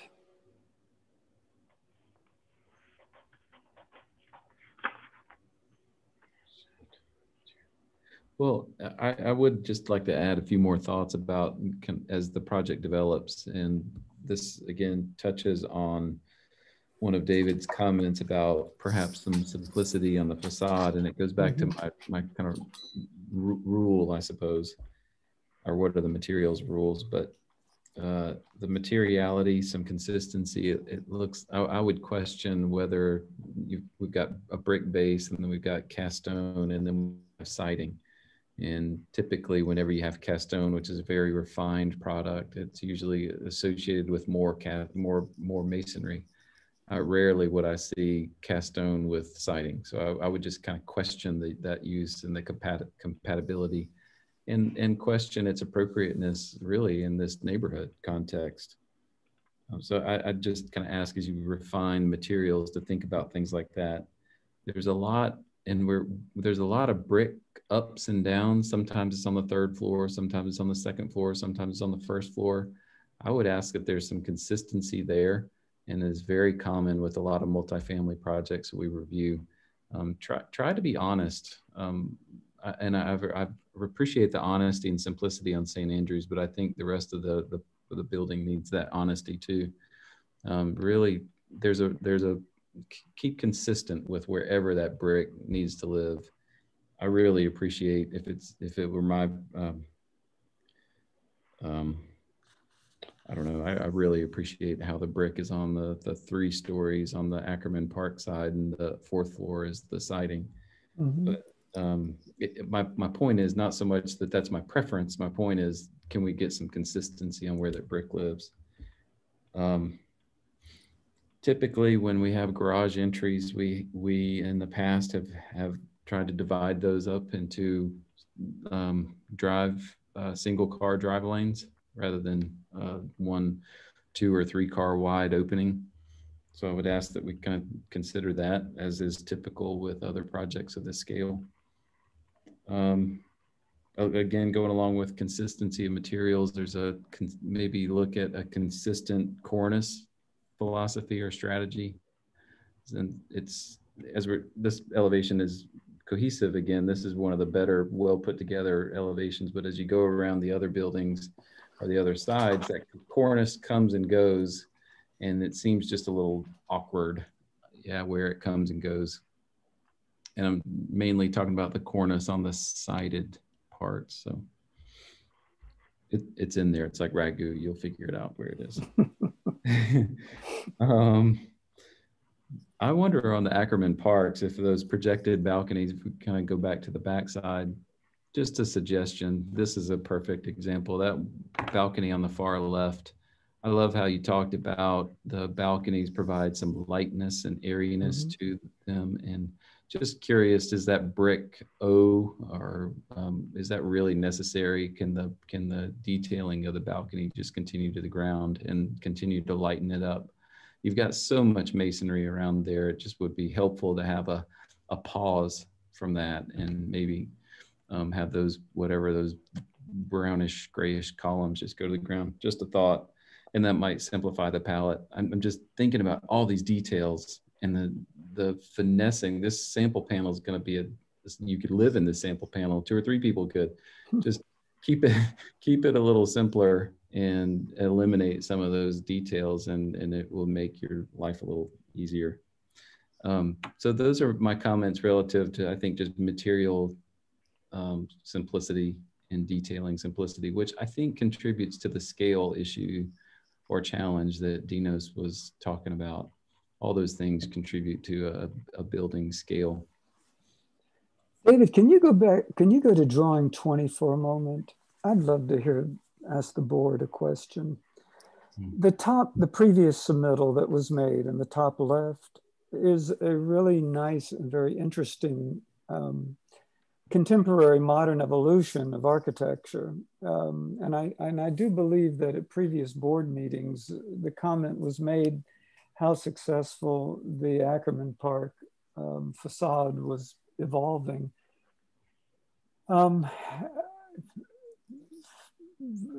would love to hear other comments as far as, is the proposal on the right a progressive evolution, or is the one on the left really a direction that might provide the applicant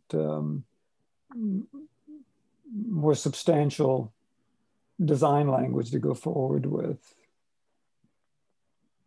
In my opinion, I've talked a lot, but this is one of those areas that kind of breaks down what I'm seeing on the other 2 or 3 or 4 elevations. This one seems all of a sudden foreign. And I think it's the 4-story siding solution. Mm-hmm. And the siding even goes down to 5 stories on that center projected part, it looks like. And this is one of the other elevations we were looking at, had brick up to 3 stories with siding on top. To me, there's definitely some tension on this side that wasn't there before. Although I do appreciate the lightness and the materiality and the color, that it's not brick. And maybe that's where that brick, as I said, being 3 stories tall, makes some compromise or more sense of what used to be. I do think that the previous solution was, for some reason, it seemed more consistent, I should say, with the other elevations. This one now seems foreign. It's just cleaner. It comes off much cleaner. I'm sorry, Andrew. No, I think it, I think I'm on record as saying that I felt like it was more successful in the previous iteration than I feel like it is now. It is much cleaner and has some definition to it. I do think that the previous solution was much more successful. I agree.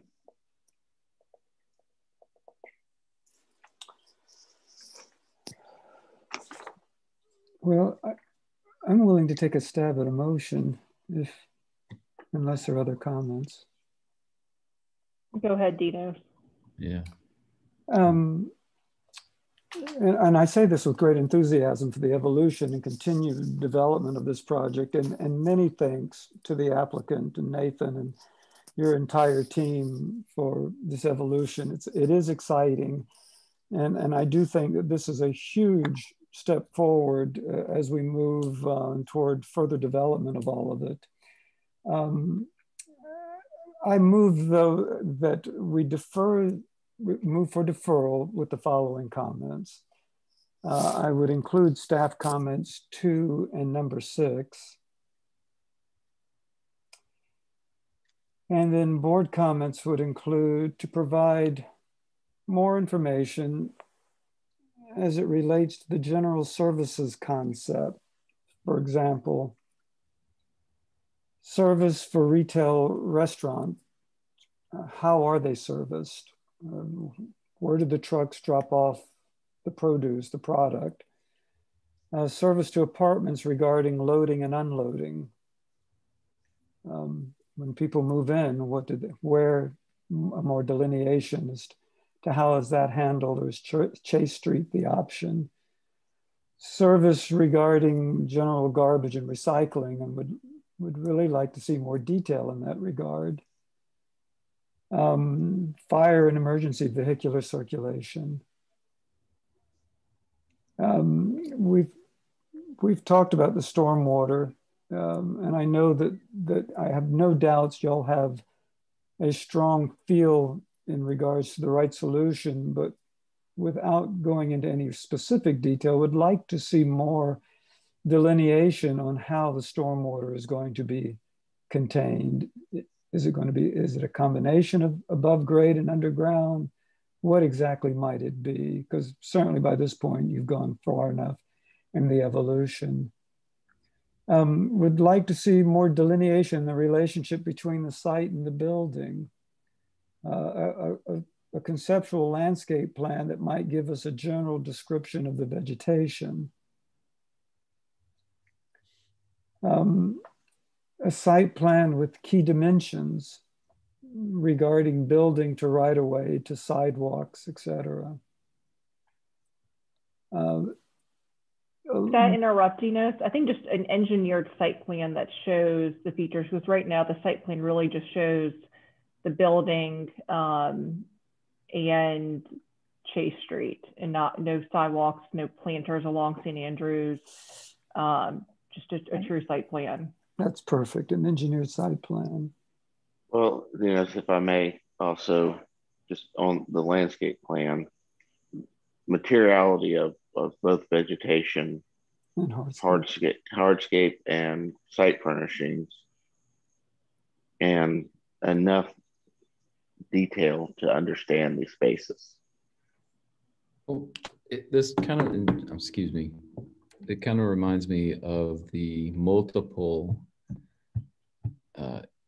iterations we had on that Maybank project, where these— Yeah, the Gathering. I think it was called the Gathering, Jeff.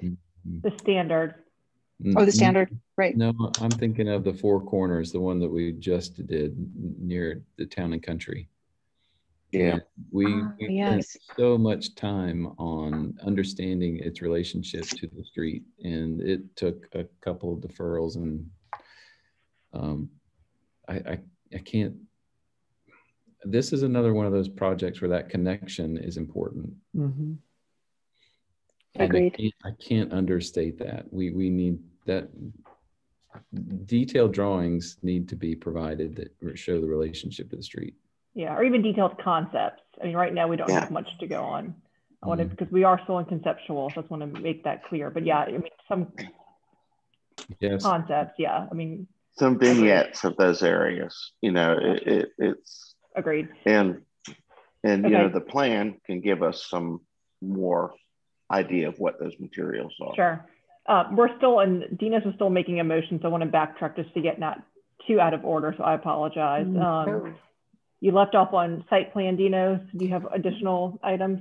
And an explanation on transition zone on Ackerman Park between the development and the park. And it may be clearly delineated now, but I think the site plan will help a great deal. Just a couple of other things. Better coordination of occupancy functions. We talked about the exhaust hoods. I'm looking at the floor plan and I'm trying to find chases to deal with those, and just want to be sure that they've been addressed. So what was that last one? Provide better explanation between? Coordination of occupancy functions, restaurant and living space, things such as that. Apartment refuge. I mean, do the apartment dwellers take the garbage down? Is there a trash chute? How is the garbage addressed? I mean, 200 plus units. There's going to be a lot of stuff coming through. The applicant endeavored to explain to us how the parking structure relates to retail. I would like to see that graphically.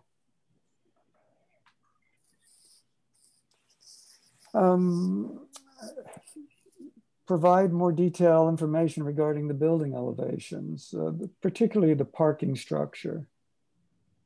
And hold on one second, Dina. Sorry. Okay. That's all right. What was that last one? Provide more detailed information on building elevations. That would include the parking structure elevation on facing, I don't know what direction that is. I guess is it east? Yes. Or south? And then also, I think one thing that would help tremendously for all of us would be a rendered building elevation that shows shadows, that delineates shadow, so that we can get a sense really of the building form and building movement. And just to share, it's hard to see that on these electronic copies. And then finally, I would include that the applicant go back and look at the previous submittal of the Ackerman Park elevations, the simplicity in which those are reflected and presented, and build upon that previous submittal, both in form and material palette.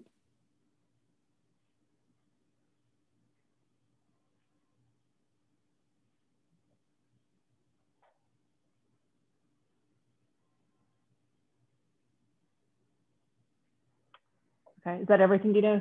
That's everything from me. Did I leave anything out, guys? I'm going to try and read it back to you. So if you could let me know or correct me when I misspeak. But we have a motion for deferral made by Dinos, including staff comments 2 and 6. Board comments. 1, provide more information relating to general services from a conceptual standpoint. A few of the specific items mentioned were general restaurant service, service to apartments, which would include garbage collection, general garbage collection and recycling, fire and EMS service, and providing more info on the conceptual stormwater approach. 2, provide a better concept of the materiality of vegetation, hardscape, and site furnishings. 3, provide an engineered site plan.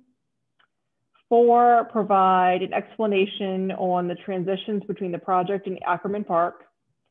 5, provide better coordination between occupancy functions. 6, provide a graphic explanation on how the parking garage relates to the retail. 7, provide more detail on building elevations, specifically the parking structure elevation. 8, provide rendered building elevations showing shadows. And 9, the applicant should review previous elevations at Ackerman Park and its simplicity and build upon that previous submittal's form and material palette. Okay, so is there a second? This is Andy, I'll second it. Okay, I'll now call roll. Jeff? In favor. Kristen? Yes, in favor. And then myself, yes, in favor as well. Thank you all very much. We will now move on to item number 2, 334 Folly Road, requesting the approval for the demolition to 6 structures that are over 50 years of age. Erica? Yes. Could I ask for a 2-minute break? Sure. I will be right back. Okay. Thank you.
Hey, Eric, can I ask you a question?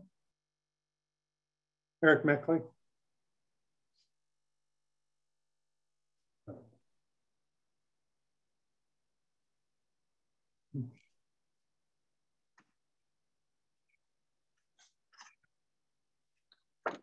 Can you hear me all right? Yes. Okay. I had a question for you regarding Michael McCormick. I'm not seeing his name. You know his phone number? There's a phone number listed that wasn't provided to me. Okay, yeah, sorry about that. I think he's calling in. His number should be 843-971-3646. Yes, okay, here he is. Thank you. Yep.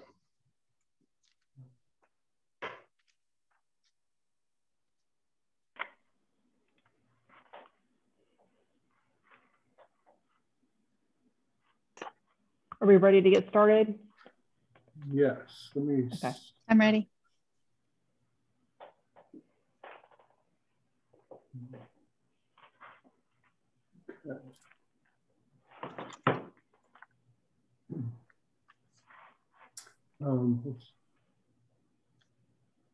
Michael McCormick, can you hear me? Yes, yes, okay, I can hear you. I don't know if you can hear me. Yes, I we can hear you. Thank you. Okay, all set, Erica. Thank you. Okay, next on the agenda is item number 2, 334 Folly Road, requesting approval for the demolition to 6 structures that are over 50 years of age. There's additional structures listed: 1639 Tatum, 336 Folly Road, 350 Folly Road. David, do you, go ahead. Yes, yeah. Okay. Oh, I thought I did.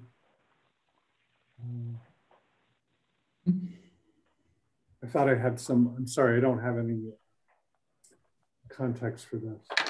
It might be for the next agenda item. No problem. Do we just want to jump into the presentation? Sure, please. Okay. Eric, go ahead. I'll put you on the clock for 10 minutes. All right, great. So as you'll kind of see through this existing site survey here, the intent of this portion is just to demolish all the existing structures on site. I went through one by one to just kind of catalog what's existing, but really the problem that we're running into is just the size of and the arrangement of the existing structures prohibit the development of a new convenience store and gas station that meet all the needs and amenities that we really want to see in a new gas station. So, I mean, I'm not sure how much we want to dwell on each one of these buildings, but essentially we're increasing the amount of pump stations, we're adding a car wash, and we're adding a convenience store. Eric, can I interrupt? This item is really just talking about the existing structures and the demolition. If there's any significance architecturally, we're not focused at all on what you'll be putting in its place. That's correct. I was just kind of giving the rationale for why we've decided that this is kind of necessary. Essentially, it boils down to trying to work with the existing architecture. Was not going to utilize the existing structures very well. But yeah, we can just go through these existing structures on site. So what I've highlighted on that site plan at the top left corner on this sheet is just the existing pump station structure. We do not have an exact date on its construction, but based off the aerial images, we were estimating it was probably early 70s, perhaps late 60s. So it would fall under that protected category of being over 50 years old. If you go to the next slide, we're looking at the existing gas station structure. So we have some exterior photos here, and on the next slide, some photos are able to get of the interior. You can see from the construction, it was just primarily CMU block with like a wooden roof structure above there. Again, it's an interesting building, but given the needs of what we were trying to put in, we weren't really able to find a way to successfully utilize this existing structure. Go to the next slide, please. So the existing 2-story brick structure, I believe it was used for offices prior to the change in ownership. This one looks like it may have been built in the late 60s, early 70s as well, but we do not have an exact date on this one. If I could interject, we did look at the historic aerials for a lot of these, which do go back to 1957. And we believe that this structure was present before 1957. Okay, yeah, I was under the impression this 2-story structure and the existing gas station were the oldest structures on site, aside from the one on 350 Folly Road, which we'll get to. If you go to the next slide, you could just see some of the interior photos. It's kind of hard to tell, but that photo on the bottom right, I was trying to get to see what it was made of. It looks like it was just a CMU 2-story structure with a wooden roof system above. Go to the next slide. This is a prefabricated metal shed building. I didn't really find anything in this structure that really warranted any architectural merit. And then the next structure, please, or next slide. It's the existing laundromat facility. Essentially, it's a CMU box with some early storefront on that front end there. If you go to the next slide, you could kind of see some interior photos and some photos of the existing roof structure outbound of the storefront there.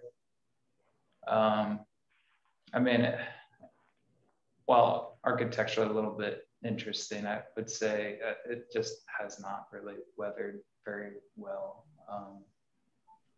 If you go to the next slide. So this is probably what I believe might be the oldest structure on site. It was probably built as a residential structure, but it was being used for a business for some time. We have some interior photos on the next slide. You can see there are some portions that were framed out of CMU there, and then it's on a wooden crawl space, the wooden roof structure system.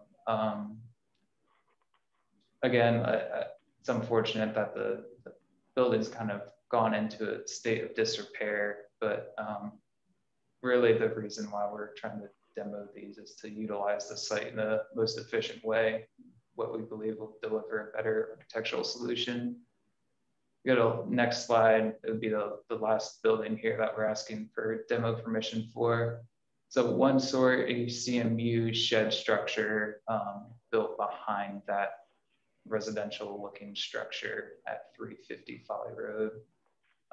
If you go to the next slide, you could kind of see there's that outbound shed structure on the north side of that property that's obviously seen better days.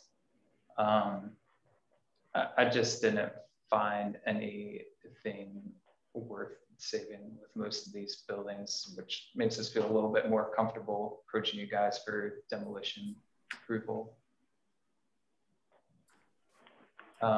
If you have any questions regarding perhaps some reasons in the civil side of things of why we needed to utilize the full site, I mean, I guess that would tie into our next presentations, but Michael will be available for those types of questions as well. Okay, thank you. Anyone have any questions from the board?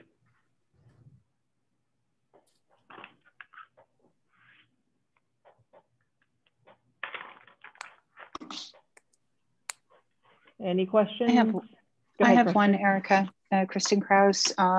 Do you know, Eric, if the dry cleaners was actually doing chemicals on site, or was that just a drop off and then it went somewhere else? Or do you know what the environmental report is on that? I do not have that information, and I believe we're still waiting on some geotechnical reports for this site. Okay, thank you. That's all of my questions. Any other questions? with not, we do have 2 members of the public registered. I'm not sure if they are wanting to speak on the demo or the new application. So David, if you don't mind clarifying, I assume Katie Zimmerman probably wants to comment on the new proposal, but I'm not sure about Joe Rosito. Yeah, let me let him in 1 second, please.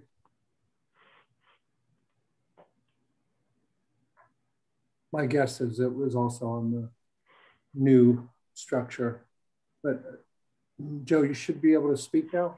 Were you wanting to speak on the demo or on the new proposal?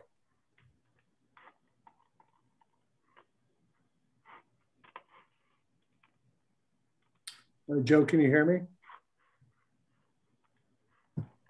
Let's see. There's another Joe Rosito in the attendees. Looks like there's 2 of him. Oh, okay. Hey, can you hear me now?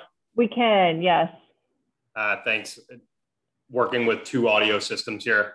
I really appreciate you all letting me speak, but yeah, I'll hold off my comments for the second line item. Okay, great, thank you. So with no public comment on the demo, David, if you could give staff recommendations, please. Sure, thank you, Erica.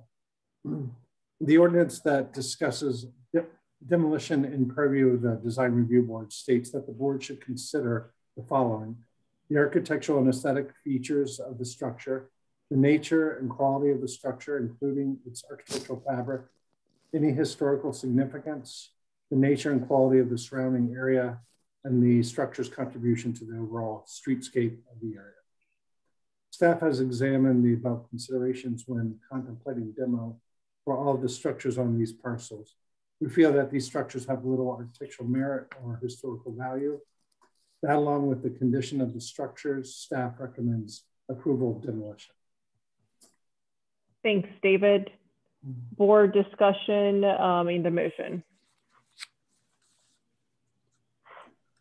Erica, I walked it with staff and have some history with all these structures, I guess, except for the home. And yeah, there's really nothing of any importance of any of these structures. If everybody else is okay, I would like to make a motion for approval of the demolition of these. Okay, great. Andy has a motion for approval. Is there a second? I'll second it. I'll second. Oh, go ahead. All right, Dina says the second. I'll now call roll. Kristen? Yes, in favor. Jeff? Yes, in favor. Erin? Yes, in favor. And then I am also yes in favor. So we will now move on to item number 3, which is the 334 Folly Road, requesting conceptual approval for a new gas station, car wash, and store. We obviously know the context on this. So Eric, if you would like to jump into your second presentation, I will put you on the clock for 10 minutes unless you need more. I don't think I'll need more, but I will say we'll get started probably with the civil. So that would be Michael. I know, I think we have a couple of civil sheets to review. I think that would be the existing survey. So we'll start on that next sheet. Or, yeah.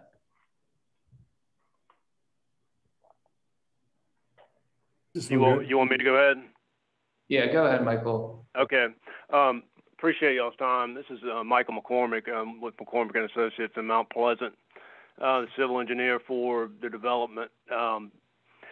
What we have is the structure is around 4,900 feet. We located it on the corner of the property, trying to be as pedestrian friendly as we can. With the siting of the building in the corner, obviously dictated the adjacent parking and also the gasoline canopy with the car wash in the rear. What we've tried to do is provide ample green space around the property on both sides of the property to the residences on Tatum Street and the commercial side on Folly.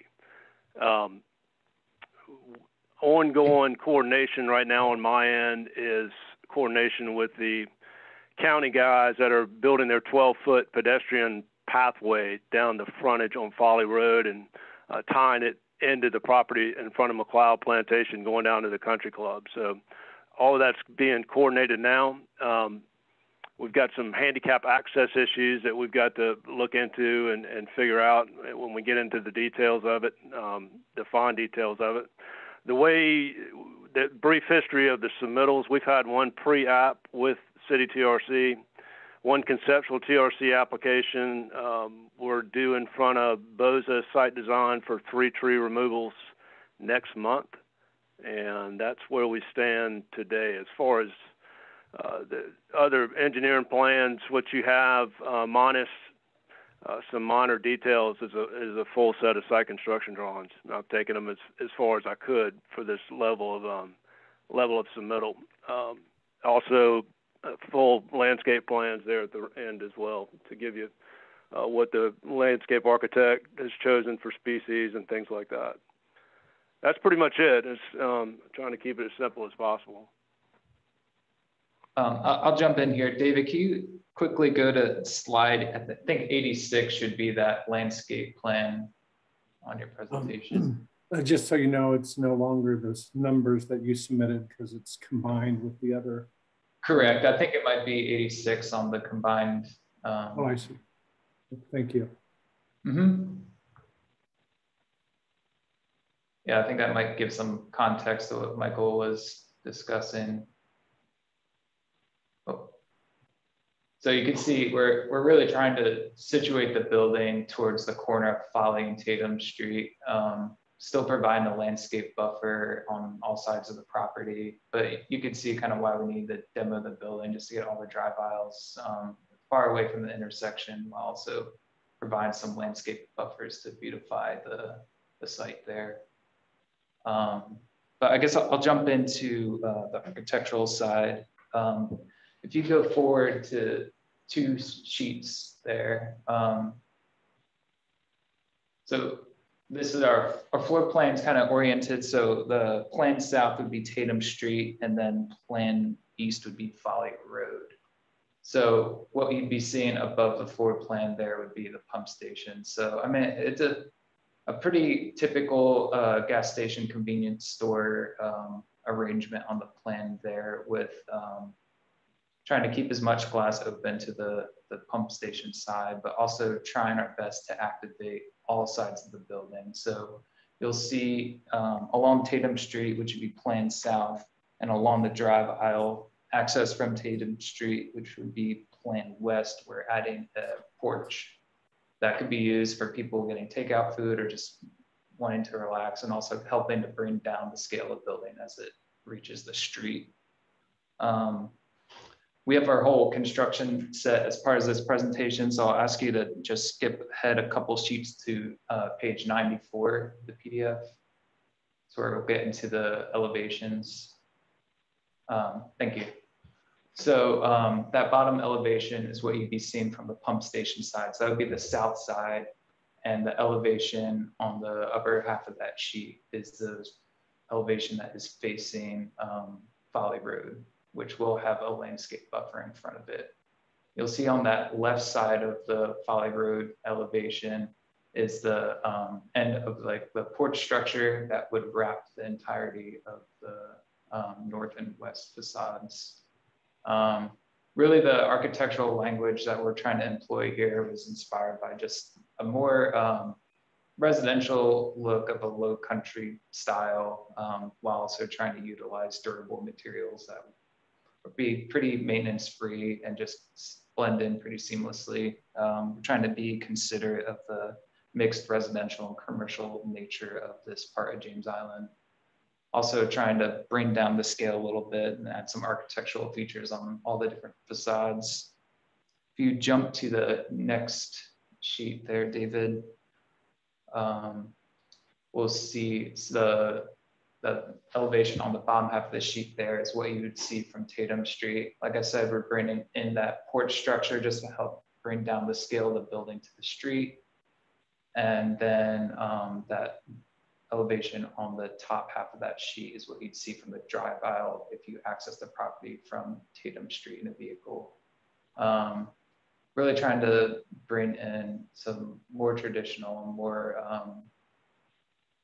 just contextual materials and building elements to here. We were trying to avoid having a very modern or very stark gas station. I mean, we realized that we're kind of at the end of Tatum Street there, capping off a residential street, but also meeting up with some commercial properties along Folly Road. And then if you skip to slide 111, David, that brings us to our rendered views here. So it might be kind of hard to see at this scale, at least for me, because I have bad eyes, but on the top left is what existing. I highlighted in red the existing structures that would be removed. This view here, it's really kind of meant for just illustrative purposes only, but as you could see, if we flip back to the landscape plan later, we're bringing that building much closer to the corner of the street. If you go to the next slide, please. This is looking from the northwest corner of the property. So this would be what you'd see coming down Tatum Street towards Folly Road. Once again, we're adding that porch element just to help bring down the scale and add some visual interest. And then the next slide. So this is what you'd be seeing if you're going northbound on Folly Road towards West Ashley in downtown. We think we're adding some architectural elements that are translated through to the experience of the building. That Claire story will be exposed on the interior of the convenience store portion of this project. And we really are trying to mix up some of the material palette so it doesn't look monolithic, but also trying to be sensitive to the site here and all of its context. I believe we have another. No, that was it. Oh, that's it. Okay. Yeah, and I guess I'll reserve any other time for questions. Okay, thank you. Are there any questions from the board? I've got one. Could I jump in? Sure. Please. I had a question about the elevation change from the existing sidewalks to the finished floor. It looks like it's roughly 2 feet. And I see how you're routing in the sidewalk for handicap accessibility. And I believe you're bringing it in a long ways to make up the grade. So I was just wondering if you anticipated the use of any retaining walls between the existing sidewalk and the perhaps. What I drew right there is a series of just handicap ramps coming up at 8% over 12 feet, I think it is. It's a code, like three series of ramps that would ramp up to the building and get into the building. Keep in mind that, I mean, all of this is conceptual. I mean, Eric Schultz made a good point that having us take a look at it adjacent to the building as a feature, and that's something we need to discuss as a design team. But yeah, there is a little grade differential there. You're right, and that's details we've got to work out between us as far as what's accessible and what isn't required to be accessible. Thank you. Any other questions? I have one question regarding the porch that's on the north side. It seems like a lot of that's concrete, kind of a wide walkway around the building. And I guess the question is it a programmatic requirement to have outdoor seating? Or was it an architectural solution to soften the building along Tatum? Just kind of curious. It was primarily driven as an architectural solution to kind of soften that edge. I mean, we do foresee maybe some people using that, but primarily it was driven as a architectural solution. Okay, thank you. Mm-hmm. Any other questions? I know I have a question. I'm not sure. There's Eric, thank you. And I was particularly impressed with just the interest and enthusiasm you had with regards to the demo and your knowledge of the building. So thank you so much for that. Y'all have gone to a great extent, and I don't know if this is an appropriate question, Madam Chairman, so if you want me to shut up, I will. As far as the submission is concerned, this is not a prototype design, I would assume. Is that correct? It is a prototype design that we're adapting on a site-by-site basis, but it was primarily driven as a prototype design for the Charleston region as the region expands.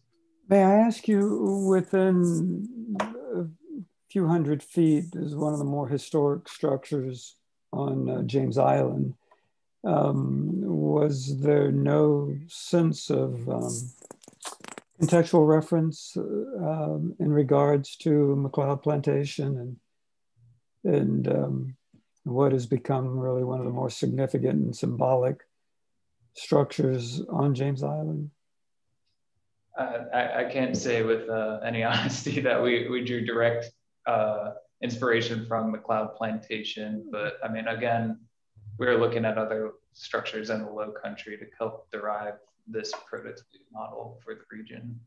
The canopy that you show, obviously there's no fenestration in the wall. I'm assuming looking at the floor plan, it's all service. How do you feel this canopy will be used, or the seating area? Will there be tables out here? Are there, looks like there's ceiling fans, but Jeff asked a very interesting question about programmatic. Was this an element that was added? For what reason, I guess, is what I'm asking you. When we went through the prototyping design, we kind of made an effort to engage all four facades. At a couple of sites where we've used a similar model, we're kind of surrounded on all four sides by either parking or other site features. So we have been using tables outside of there that we haven't specified for this submission, but I guess it does lead to a question whether it's necessary being up against Gidding Street there. I'm just struggling visually and programmatically, its relationship. But anyway, I'll save those comments for the board. Thank you so much. Mm-hmm. Any other questions?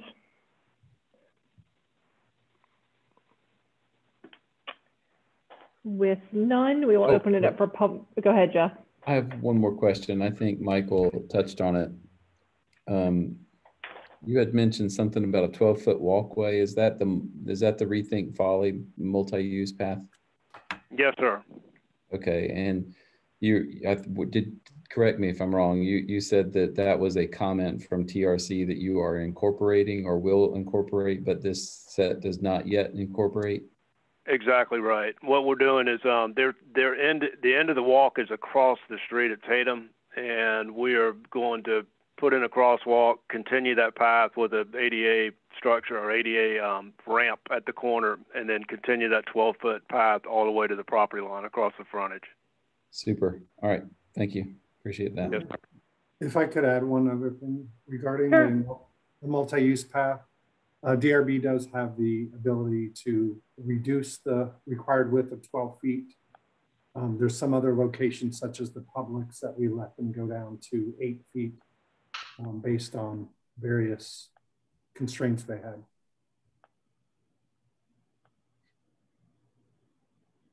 Well, to that end, does the applicant have any constraints to require a reduction? It doesn't appear that way. That gets a little tied up in the corner, but I don't think it's anything that can't be worked out. Thank you. Okay, we will now open it up for public comments. Joe Rosito is the first registered member of the public to speak. Well, hopefully my audio is working now, and I hope you all can hear me. We can, thank you. Thank you all for letting me speak, and I'll be fairly brief. You know, I think my comments are likely going to be somewhat obvious, being the only neighbor that's adjacent to this property. So on one hand, while I feel, you know, I think it's positive to see this cleaned up and the demolition, it will be welcomed in some sense. My biggest concern around this is that is the noise and the light that comes along with these type of things, going from a fairly quiet gas station that was there and you know, didn't bother us too much. And being a first-time homeowner, I just want to see, you know, my home property, as well as just the, you know, the living experience that we have here, affected as little as possible. So I say that, and I just ask that be a consideration in when we look at the landscaping along our fence and what we can do to absolutely minimize light and noise. So that's really my only comment that I wanted to get across to the board. And then secondarily, you know, when I see some of these larger gas stations around town, the trash associated with them, the things that can be left along the road, we already have somewhat of a problem with that along Tatum Street. People coming down our road and dropping trash in the ditches. And so I wonder, or maybe it's a question to the board or to the architects here in the refuel station, as to what might be done to clean up those areas and the things that get thrown in the woods and the surrounding areas. So that's really all I have for the board, and just ask that we can do the best we can to buffer us from this larger gas station. Thank you. And sorry, would you mind saying your name and address for the record? Yeah, absolutely. It's Joe Rosito, and I'm 1637 Tatum Street. Okay, thank you so much. Yep. Katie Zimmerman. Hello again. Katie Zimmerman, Executive Director of Charleston Moves. And thank you for asking that clarifying question about the 12-foot multi-use path. That was going to be one of my comments. And that I just want to reiterate how important that is, and not to negotiate down in width. What happened in front of Publix was incredibly disappointing. It's not a real multi-use path when it's only 8 feet on one side of the road. So want to make sure this parcel has plenty of space to do the minimum, which is 12 feet. And so that's incredibly important for Rethink Folly Road, which the steering committee already has tool design that laid out the design standards for what multi-use paths should look like along Folly Road for all levels of government that are in charge of it. That's something that's really non-negotiable at this point, given how dangerous Folly Road is. I also want to ask, I really appreciate that the design includes a sidewalk for the parcel's frontage along Tatum. To the best of the developer and designer's ability, if you could, I heard you say that you're working on a crosswalk across Tatum. As you all know, a pedestrian was killed at this crossing Folly Road to get to Tatum a month ago. There are no crosswalks or pedestrian signals at this intersection now. I recognize a crosswalk is off the parcel, but whatever can be done to set up a crosswalk for success, or even if the developer is willing to also work with the city and the state on a crossing over Folly between this parcel and the barbecue across the street, that would be wonderful and would help us reduce our terrible standing as far as pedestrian fatalities go in the nation. So thank you very much. Thank you. Public comment period is closed. David, staff recommendations, please. Sure, thank you. Staff likes the proposed that the proposed store is at the corner up towards the street intersection. We were wondering if it was possible to rotate the building so the longer side faces Folly Road, which would shield more of the parked cars from Folly Road. Number 2, staff likes the interesting design of the gas canopy. Number 3, no details were provided for the gas canopy. We would like to see elevations and details of the canopy. Let me get to number 4. Staff has issues with the car wash that has the open end of the tunnel towards Folly Road and nowhere to place a brick screen wall that we would normally ask for to screen the opening of the car wash tunnel from the street. Staff recommends rotating the tunnel so that rotating the structure so that the longer side of the building faces Folly, or if possible, place the building in a location other than the driveway entry. So you'd be able to use a screen wall to help screen it. Number 5, I brought up these images, some other prototypes that were used.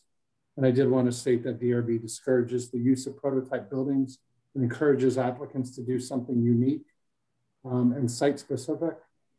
You can see this is the structure at, this is the refuel at Daniel Island. And what works on Daniel Island may not work on Folly Road. And then here's the pretty much exact building that they're proposing for this site.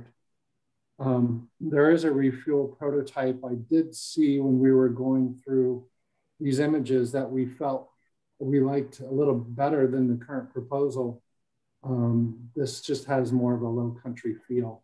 And we felt this was a little more appropriate for the site.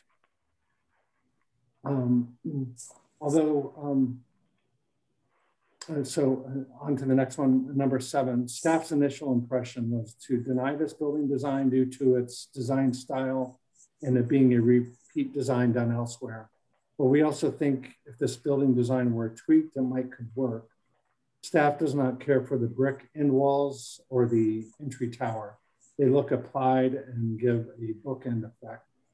Let me bring up here's the proposed image. I just zoomed in on their perspectives. Let's see. If the brick ends were removed, I feel the building design could be worked with if reskinned, possibly keep the brick water table if it were to go all the way around the building. Currently, the water table is only partially around the building.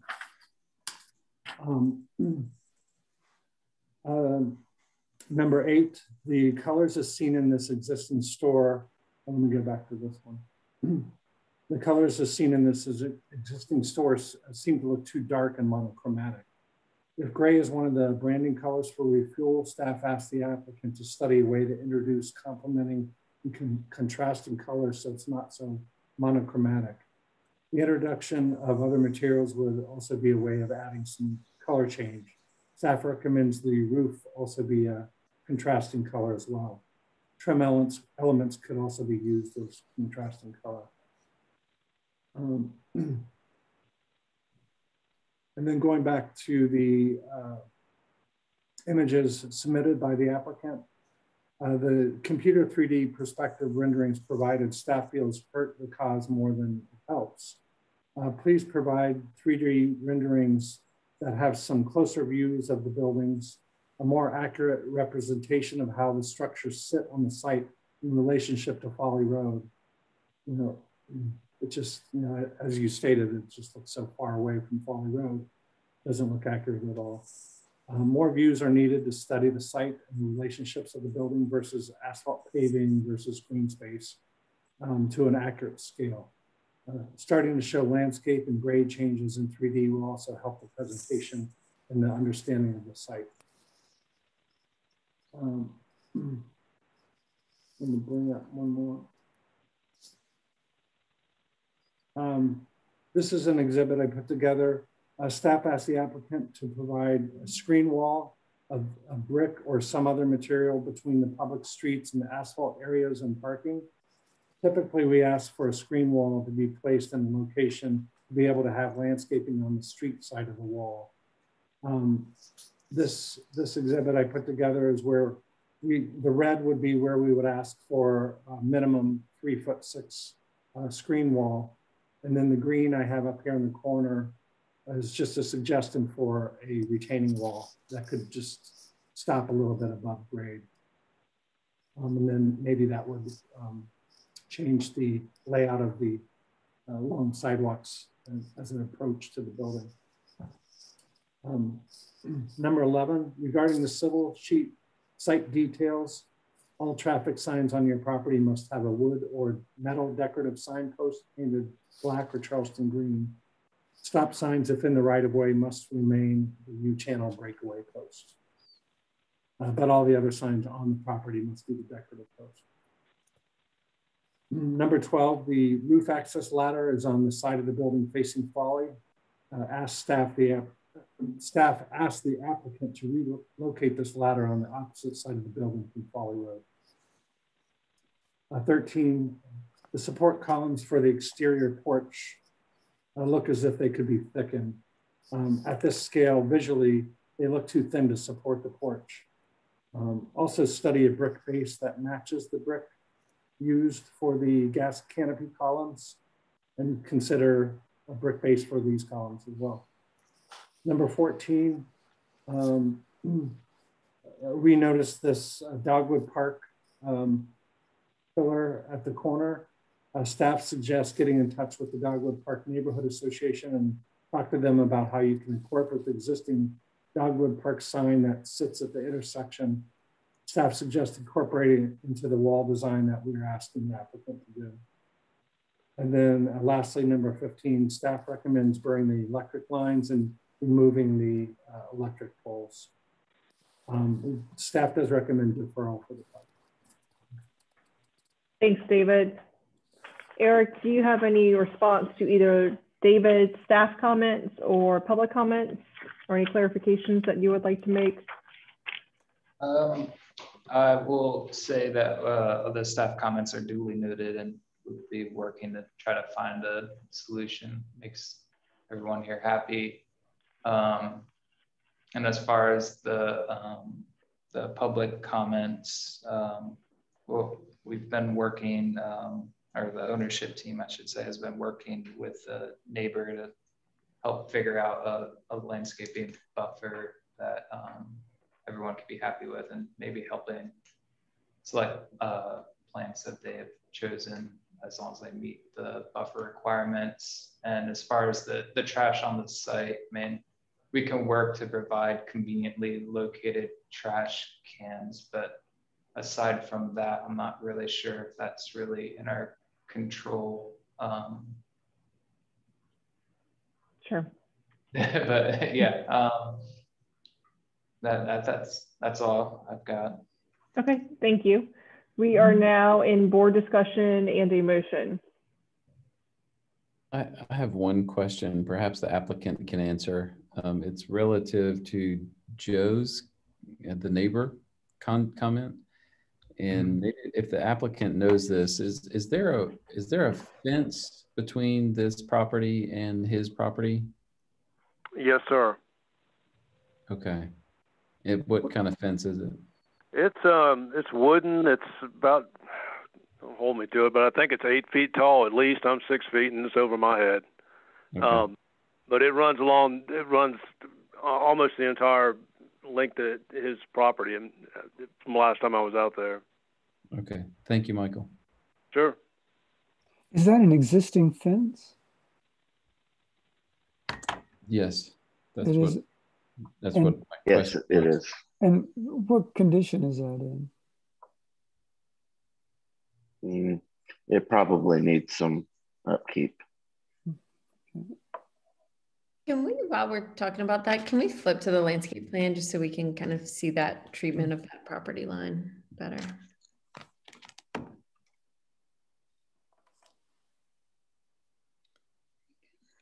Let me know if you want me to zoom in on anything. Yeah, I think so. It would be helpful just on that property line. And I assume that is the existing fence that's showing up there. Oh, yeah.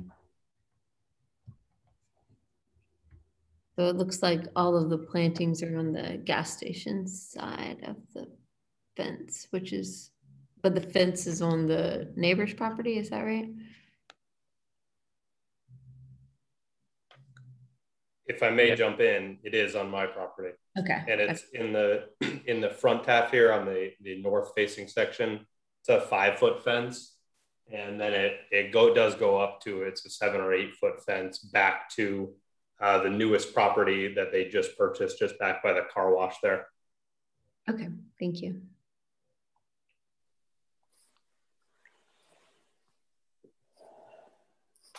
This is Dinos. David, I think staff comments are right on. An excellent job in putting things together. I do believe that dealing with prototypes is so difficult, and I know that there's still a physical difference or distance between the two. But one of the things that struck me is the importance of reference to significant buildings in areas like James Island, where there's minimal reference and suburban sprawl. And I know we've talked about this as a board in the past, and when you're so close to a structure and a site as McLeod Plantation, and to really ignore its presence, I think is short-sighted and really needs to be taken into account. I mean, even I don't have any problems with the monochromatic aspect, but I think that the direction on the color is, for instance, on the building is the wrong direction as far as the way it might be presented. I agree that there is a possibility that by removing the bookends, the masonry bookends, and even the center. Can you go to the rendering again, please, David? I'm sorry. That's right.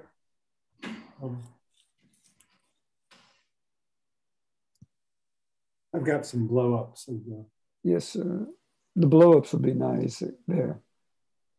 Even the signage on the center, or the square projection, masonry projection, there's a way to simplify this. And I think that when I make the reference to McLeod Plantation, it's the simplicity of the architecture that's worth noting, and just the manner that it's presented. I struggle. I mean, I also would love to see the building turned so that the long portion faces Folly Road, but then you're putting a blank wall on Folly Road. And I think in this instance, there's no transparency to the building, and it would be very difficult to be able to address that. So consequently, maybe the orientation holding down this corner is appropriate. But I struggle with the colonnade, the canopy to the rear, just purely from a functional standpoint. And I think that the building can be made simpler by virtue of eliminating that and looking at how the service side of the building responds to the overall architecture. It's almost taking on an interesting component of a form, maybe with some restudy of, well, anyway, I don't know how appropriate that is, but I do think simplifying it would be a great direction to go in terms of continuing evolution of the design process. This porch makes very little sense over here, and it needs to respond to the site and how with the site, this particular site orientation. I was wondering if we can go back to the plan. And Erin, did you have any other comments on the site plan? Yeah, I do, but I'll let you finish your thoughts. Okay, well, we can go to that same landscape plan perhaps. Yep, if you can zoom in on the corner, that'd be good.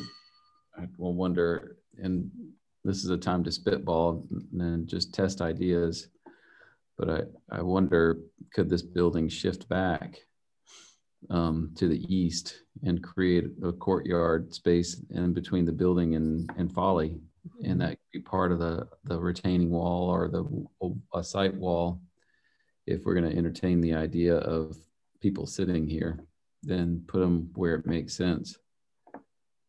Well, Jeff, if I may, I think that, if we're going to entertain the idea of keeping the building there, I think that somehow it needs to structurally anchor to Volley or that corner somehow. I mean, when I say structurally, I entertain a seating area or something, but I think it needs to have some sort of element to it, not just a low wall, right? Or just something that makes that bit, makes how it addresses the corner mean something more than just, and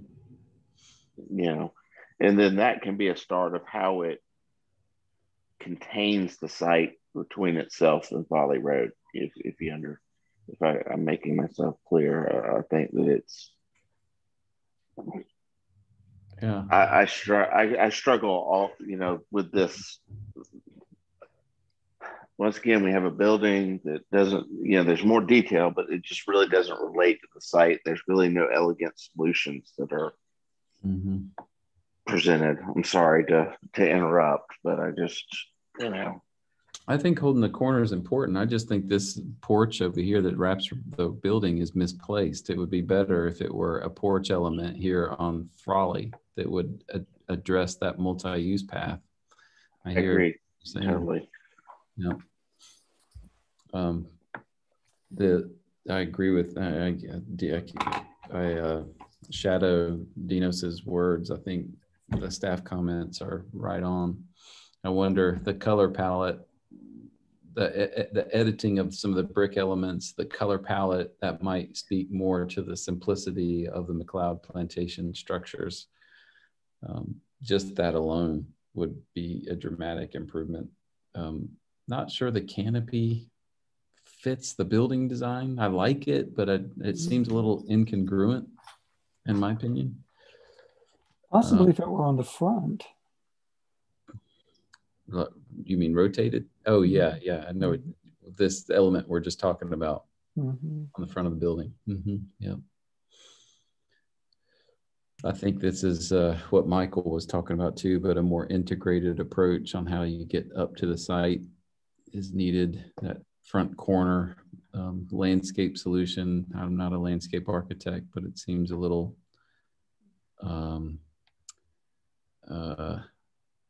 seems like it's more of a joining solution than it is a corner solution. I don't know how to say it any other way than that. The landscaping at the corner. Yeah, I think, I'm sorry, Aaron, you were going to have comments. It seems like it's a whole new site design. I know, and part of my hesitation for speaking up is that I do have many comments on the landscape plan, but if we're suggesting, a full reorientation and restructuring of the site, then I don't know how much it's worth commenting on individual landscape details, but I will say, similar to what Dinos and Jeff said, that I appreciate, David, all of your comments. I can tell you went over this very thoroughly and had a lot of great and thoughtful suggestions. But I will say that, the thing obviously as a landscape architect that seemed to be missing from some of your comments was just addressing the landscape. And I think, the issue here, I don't know the right way to say it eloquently, and Andy, feel free to join in, but I would say that if we're providing you're looking to me for eloquence. Yeah, I was going to say, I don't think Andy's the guy that's going to correct your eloquence. Andy, eloquence, okay. If you're looking for the blunt side of an axe, yeah, that's me. Well, I'll say that I think, just so that we can provide some constructive criticism for the landscape plan as well, because it's not just, okay, let's redo the site plan and then adjust the landscape plan to fit. I think overall, the landscape plan as it's presented here is a bit kind of cluttered and I don't know, fragmented, like it doesn't seem to be a unifying kind of plan and concept. And I think it needs to respond to the site better. It needs to respond to the building better. And it needs to kind of tie together where it seems like each kind of part was designed as like a little piecemeal thing, that I think that they need a more cohesive overall landscape plan that really does, you know, address the unique situation of the site and the building. You hit it right on the nail right on the head. Simplify. I think that is, as you're simplifying the building, you can simplify the landscape. I would suggest, and I'm not going to go species by species at this level, but I think that really examining the species that are presented and would really help you. I think some elegant solutions with your access once you've sited your building, I think would really help. And having the landscape work with these access ways rather than these straight lines with ramps, I think would really help. I mean, you know, curves create distance. So, you know, those are things that you can look at. I am a little concerned with things like the dumpster facing with the gates towards Folly Road. You know, those gates tend to be left open from time to time. And you can see right into that dumpster area. I am a little concerned with the car wash facing with its open mouth towards Folly Road. I just really think that there's a lot of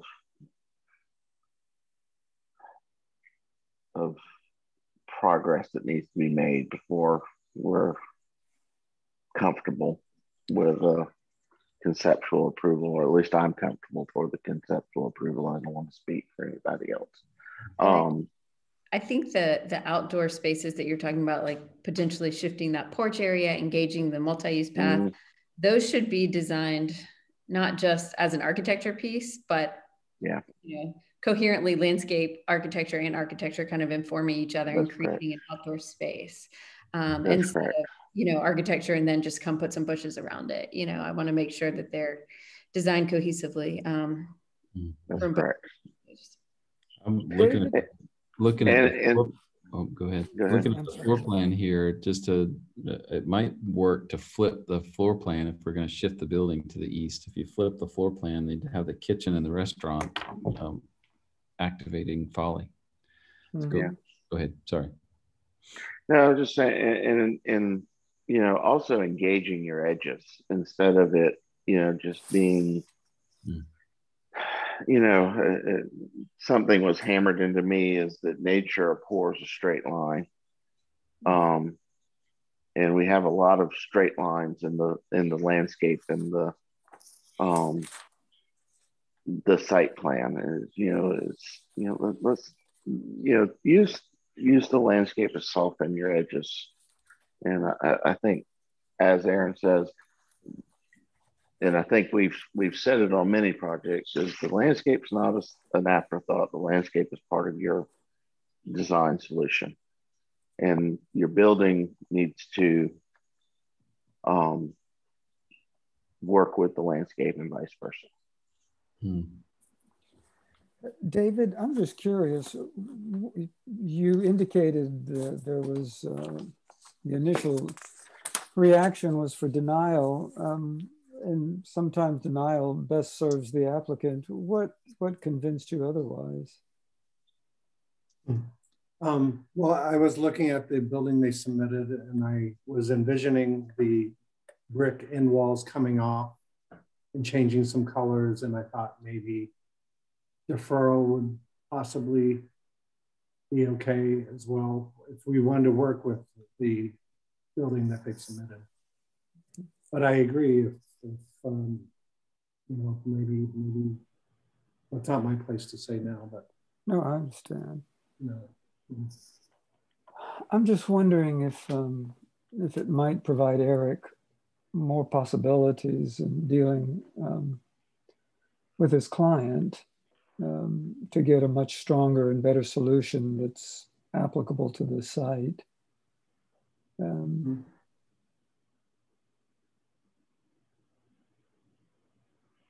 is there a motion? Are we in board discussion? Yeah. right now? Yes. Yeah, we just gave, so between us, we just gave them full approval to tear down everything. So you have a clean palette. Why not go back to starting with that clean palette? That's a great point, Kristen.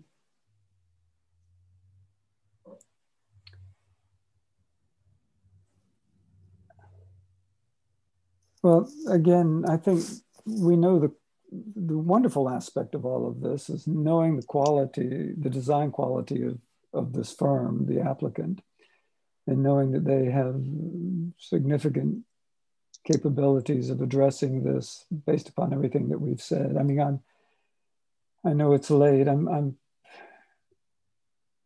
I feel that it might give them more leverage if we move to deny the application. I will move to deny the application on the basis that this new structure in proximity to a very historic setting needs to be much more responsive in terms of its architecture, and specifically speaking towards simplicity of expression, and especially its reference and relationship to Folly Road.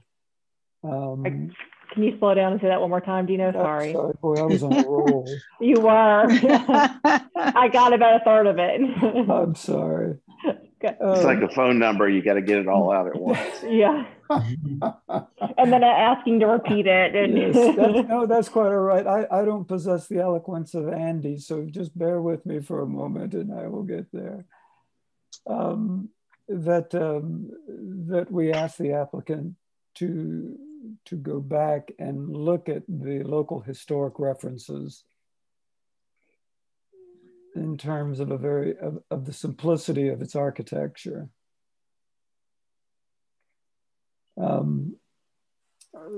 Number two would be to reevaluate the site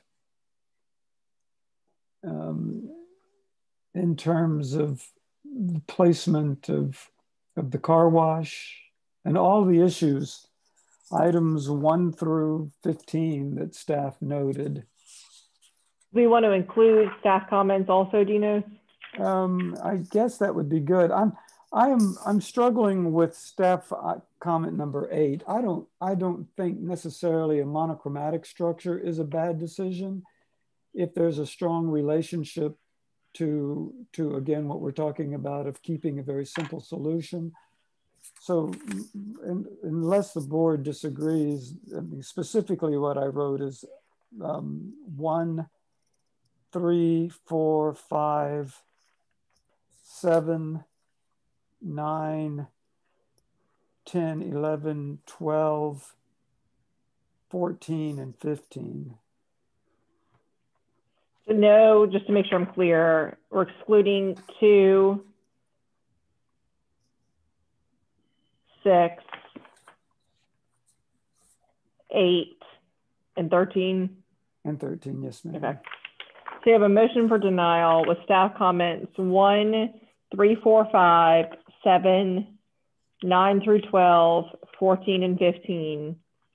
And board comments based on the proximity to McLeod Plantation to be more responsive to the simplicity of the architecture, and 2, to reevaluate the site design. Yes, ma'am. Is there a second? I'll second this, Andy. Thank you, Andy. I will now call roll. Jeff? Yes, in favor. Kristen? Yes, in favor. Erin? Yes, in favor. And then I am also yes in favor.